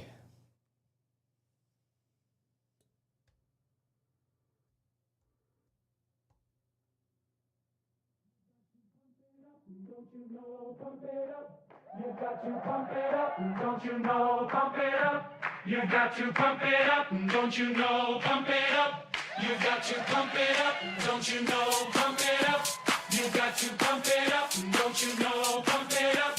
You got to pump it up, don't you know? Pump it up. You got to pump it up, don't you know? Pump it up. You got to pump it up, don't you know? Pump it up.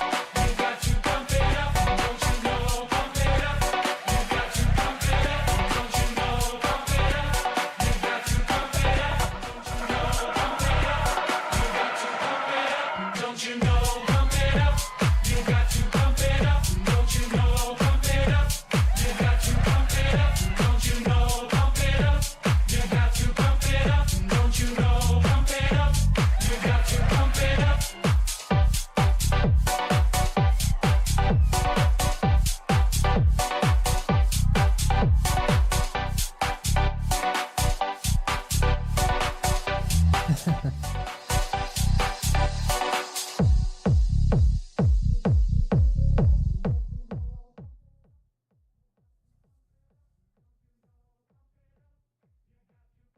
We'll see what happens.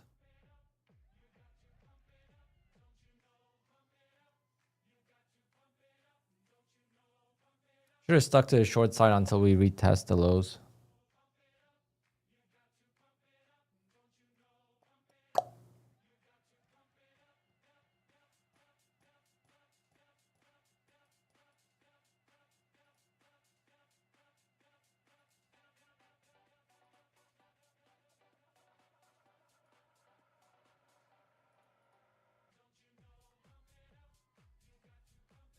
I just sent that to Nutty Tatted Trader. You're gonna be on the blacklist.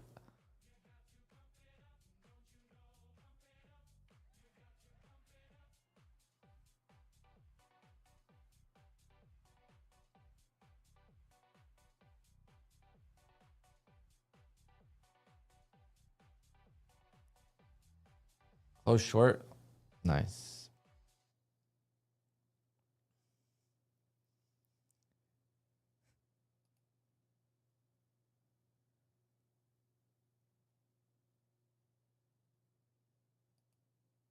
had a good short too.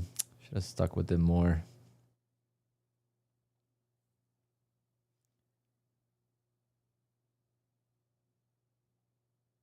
Flipped it long too fast.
Boring. Take Profit Trader updates the balances pretty late, around 12 to 2 a.m. Eastern time.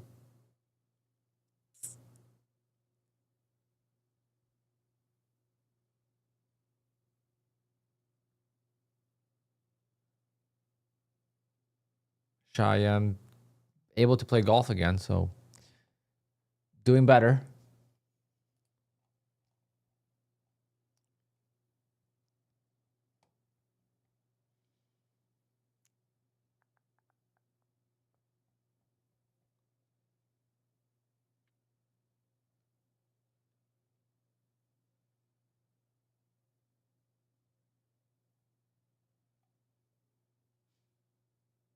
No, this is QUANTOWER. But that's actually not. If I traded like this, I could definitely use Project X as well.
Is there something going on with Rise? People are saying in my Discord.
Where it got filled for third contract. Halfway to stop loss. Let's see where the stop will be.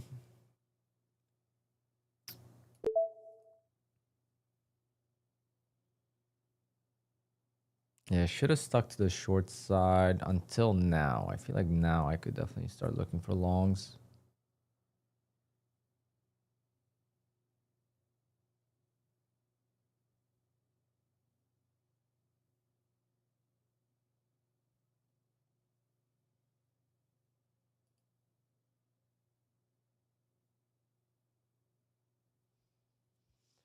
I'm a fan of daily payout firms the most. Not really, because of the evaluations.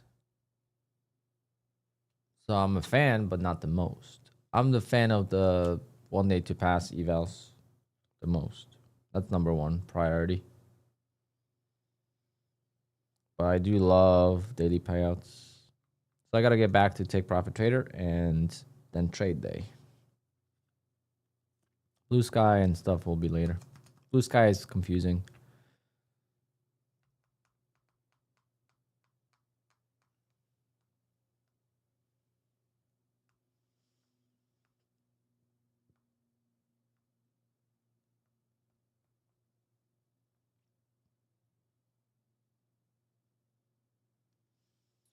Yeah, some people are saying something in my Discord. I'm confused. I got to try to find out.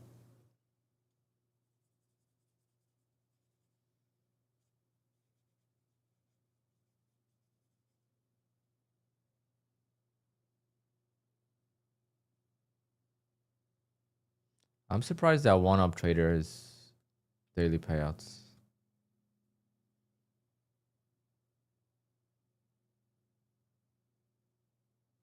See, if I would have started buying where my last buy was, see that how easy the money is being made.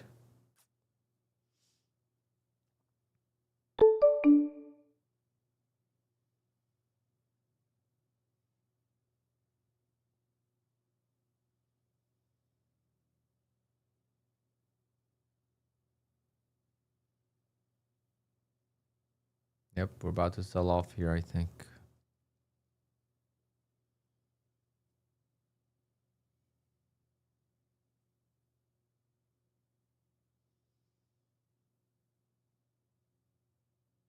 When do take profit trader accounts reset?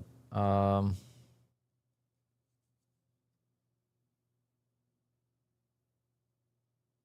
guess tomorrow.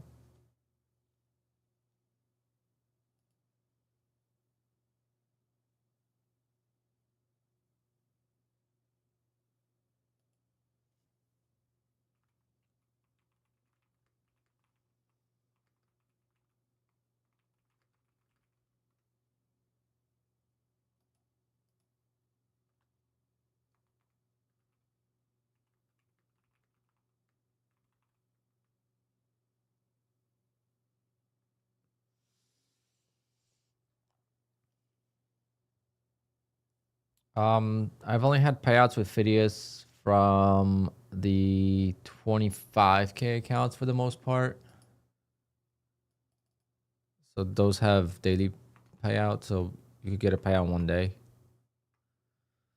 Not daily, but you could get it in the same day. So there's no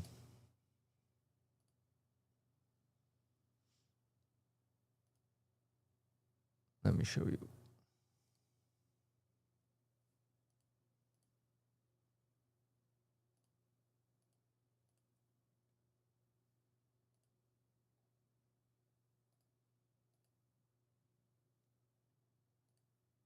Can't even log in. I don't know if I have a login saved on this computer for Phidias. Their website's slow right now. Oh wait, there it is.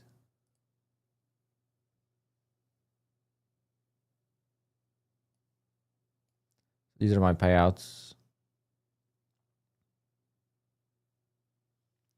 from Phidias, so not much.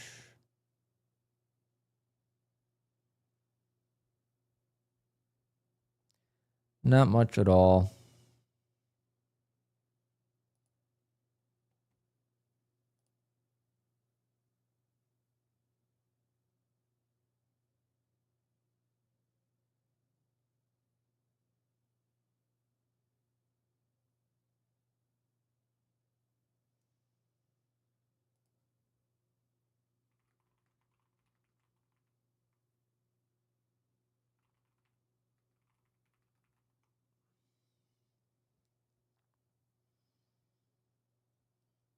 Yeah, some people are saying that on Rise, when they transferred the money to their bank, it's taking a long time.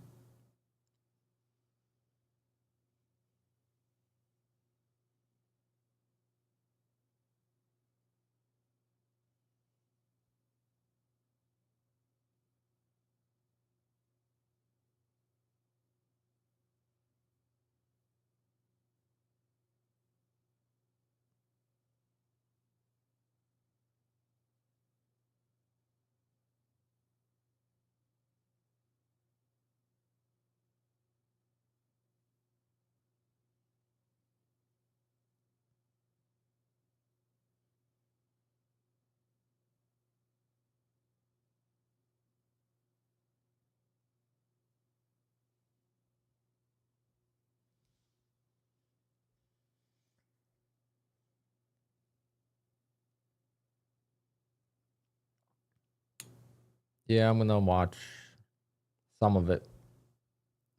I will not be home till 4 o'clock, so I'll miss the first half.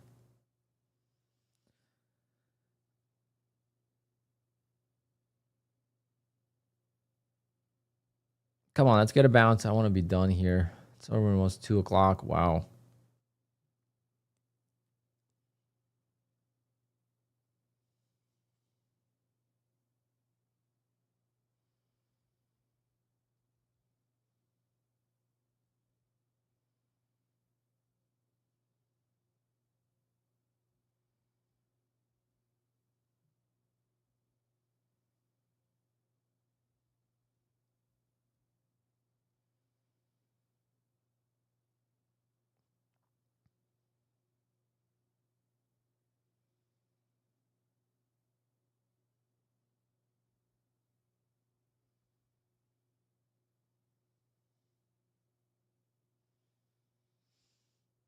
Come on, baby. I'm gonna take one off break even here.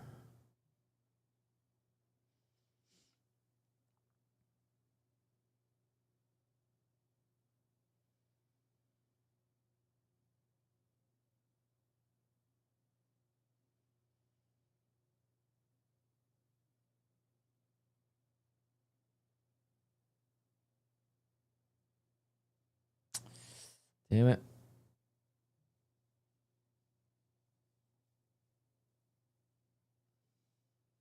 Oh, US all day. Shaw.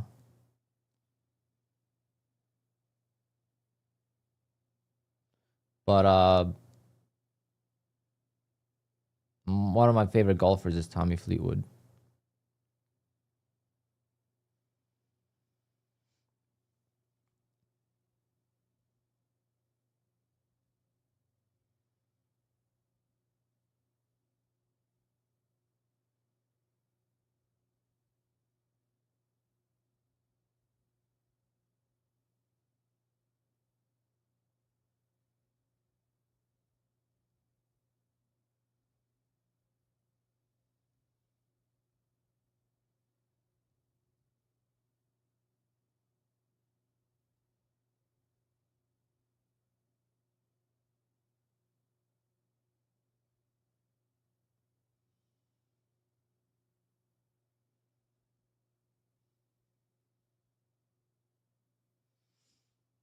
Wow.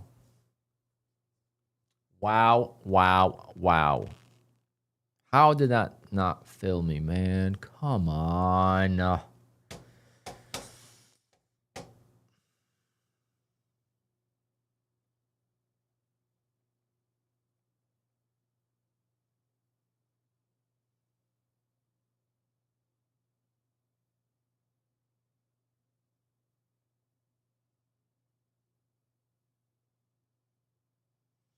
The US sucked so bad it made me feel better about myself.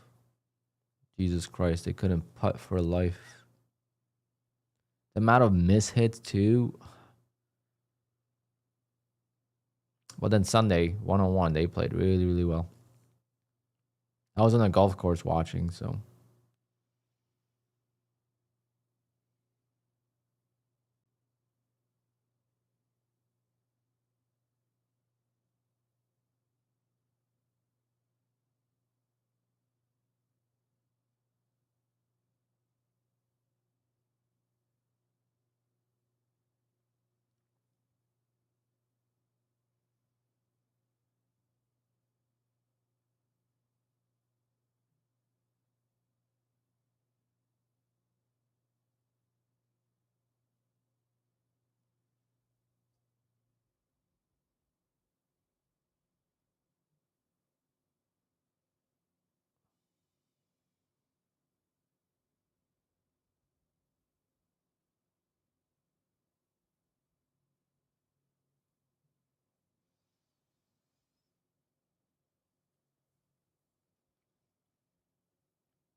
You can't bracket the ORB. It hasn't been allowed for a long time on Apex.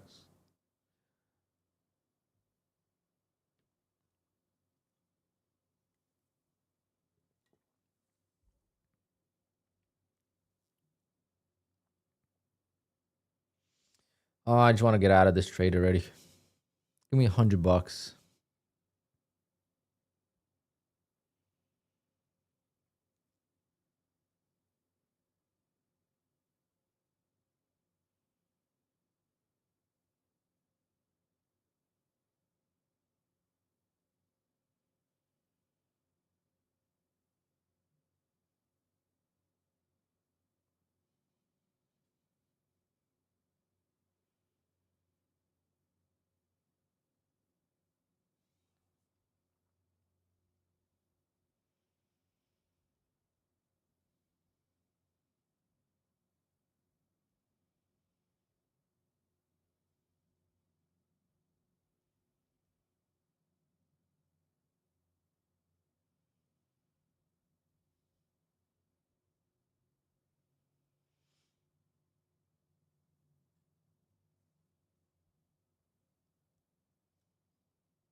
All right, out one break even.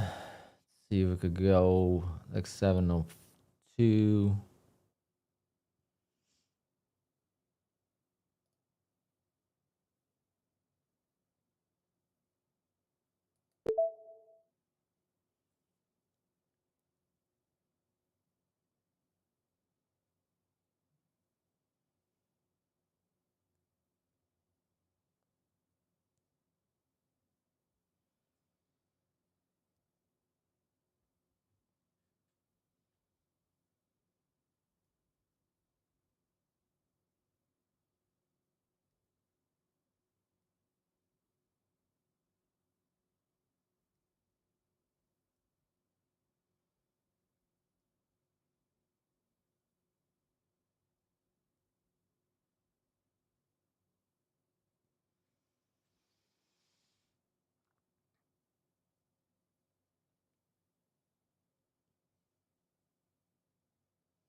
Yeah, at this point, I'm not gonna use this stop.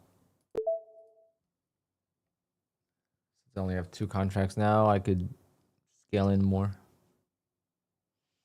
I mean, we've been rotating this so far, so hopefully it does it one more time. My entry this should have been like maybe here first entry, the second entry. I just jumped in too soon. Jumped in too soon, but so far we're safe. That's what Carmino was saying. On ES, you could kind of be safer longer.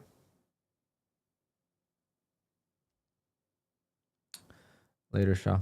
I'm gonna probably go play around with golf. I said I'm gonna take a day off today, but this part 3 course is like very low demanding. And yesterday was not a single soul on the. Well, it might be like 3 people. It was literally like 3 people on the course. So I could have made a video. Maybe I should do that. That would be cool.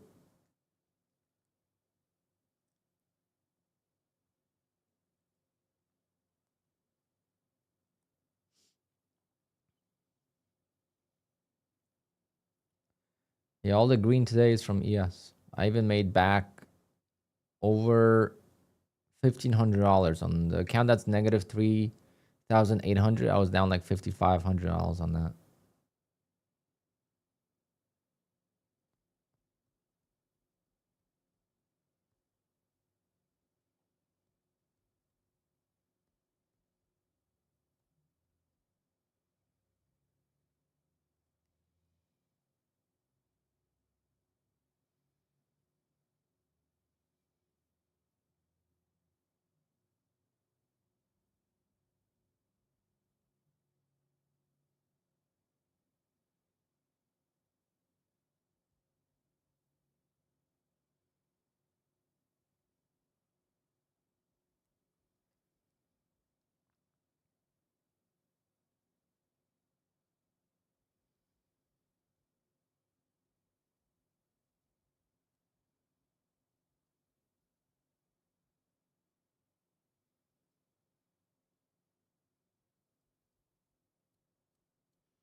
Better to exit if the order flow is going to be to the downside. Why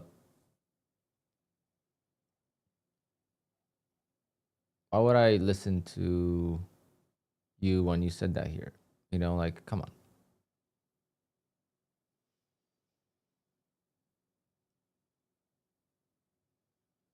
It might go down. I'm not saying it's not going to, but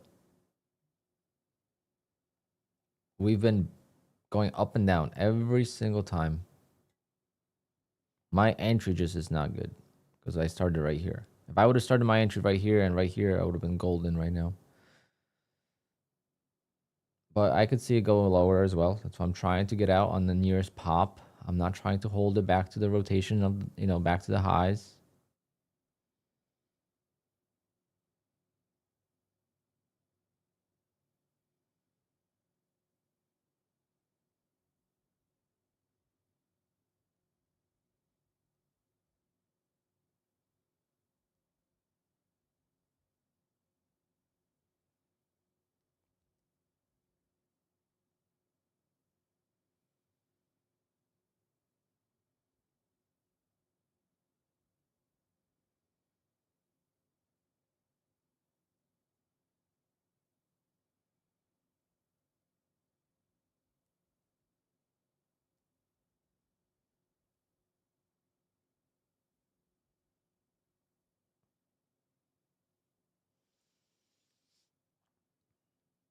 All right, we're up $100. There we go. We're chilling now. Obviously, only $140, but not terrible.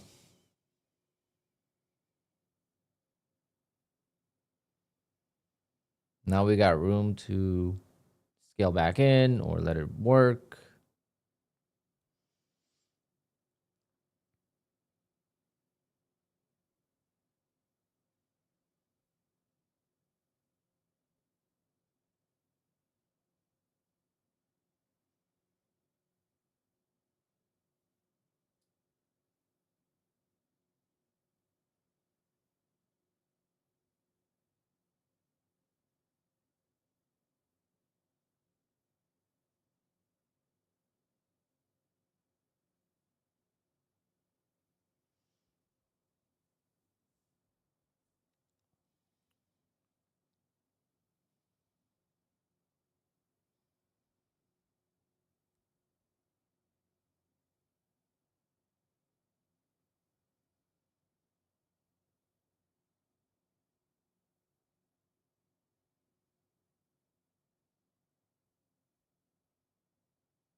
A little bit more. Come on. A little bit more. If it goes up a little bit more, I think I'm going to start trailing it.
got to pump it up, don't you know? Pump it up. You got to pump it up, don't you know? Pump it up. You got to pump it up, don't you know? Pump it up. You got to pump it up, don't you know? Pump it up. You got to pump it up. No words needed. Pump it up. You got to pump it up, don't you know? Pump it up. You got to pump it up, don't you know? Pump it up. You got to pump it up, don't you know? Pump it up.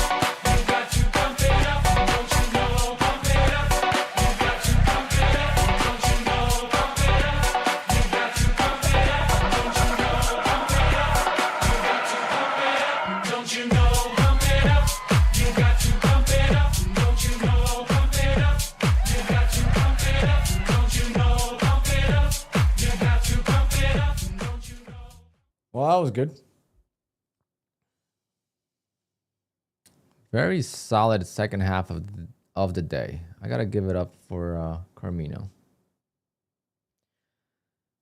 Now I don't know if I could replicate this tomorrow, but that was pretty solid.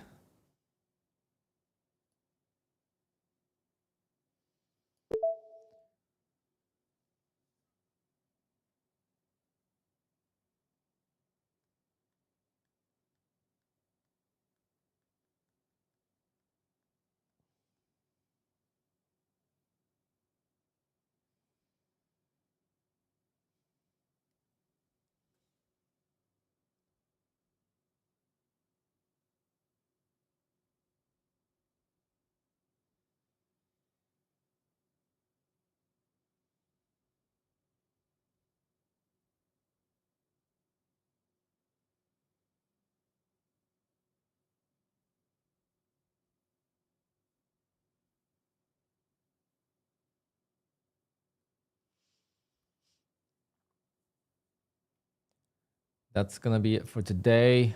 Let's move this up one more point.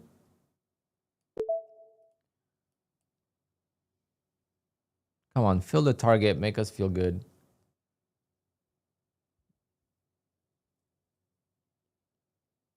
Don't stop me out on the trail stop, please.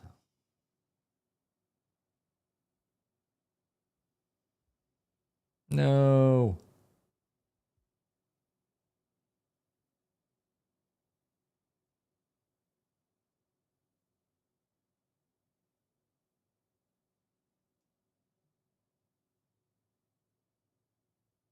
It moves the cam.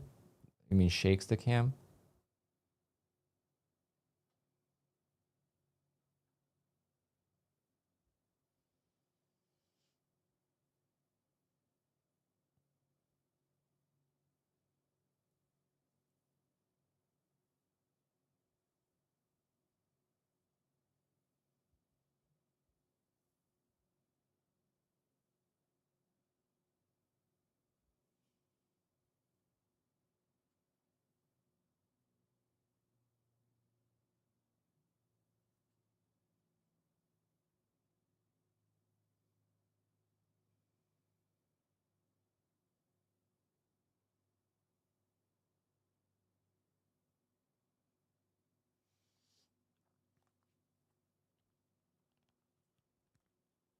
And the headphones hurt.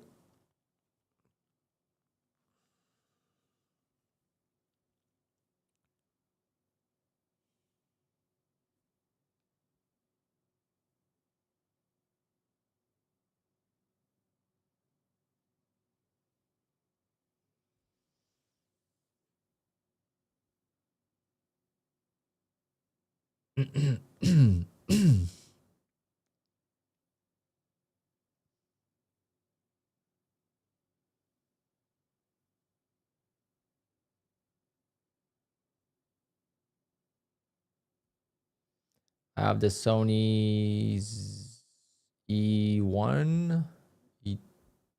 Yeah, Sony E1, I think it's called.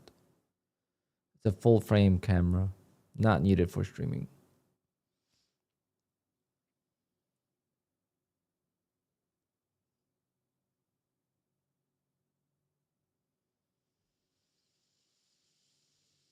Hit my target, please.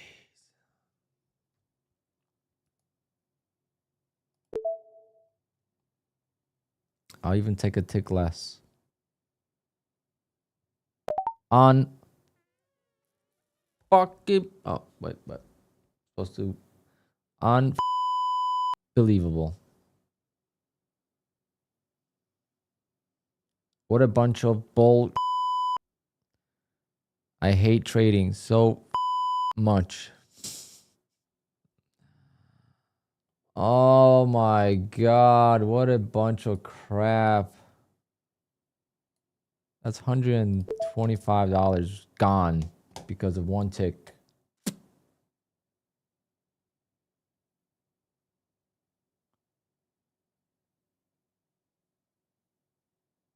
Unbelievable. But we got out.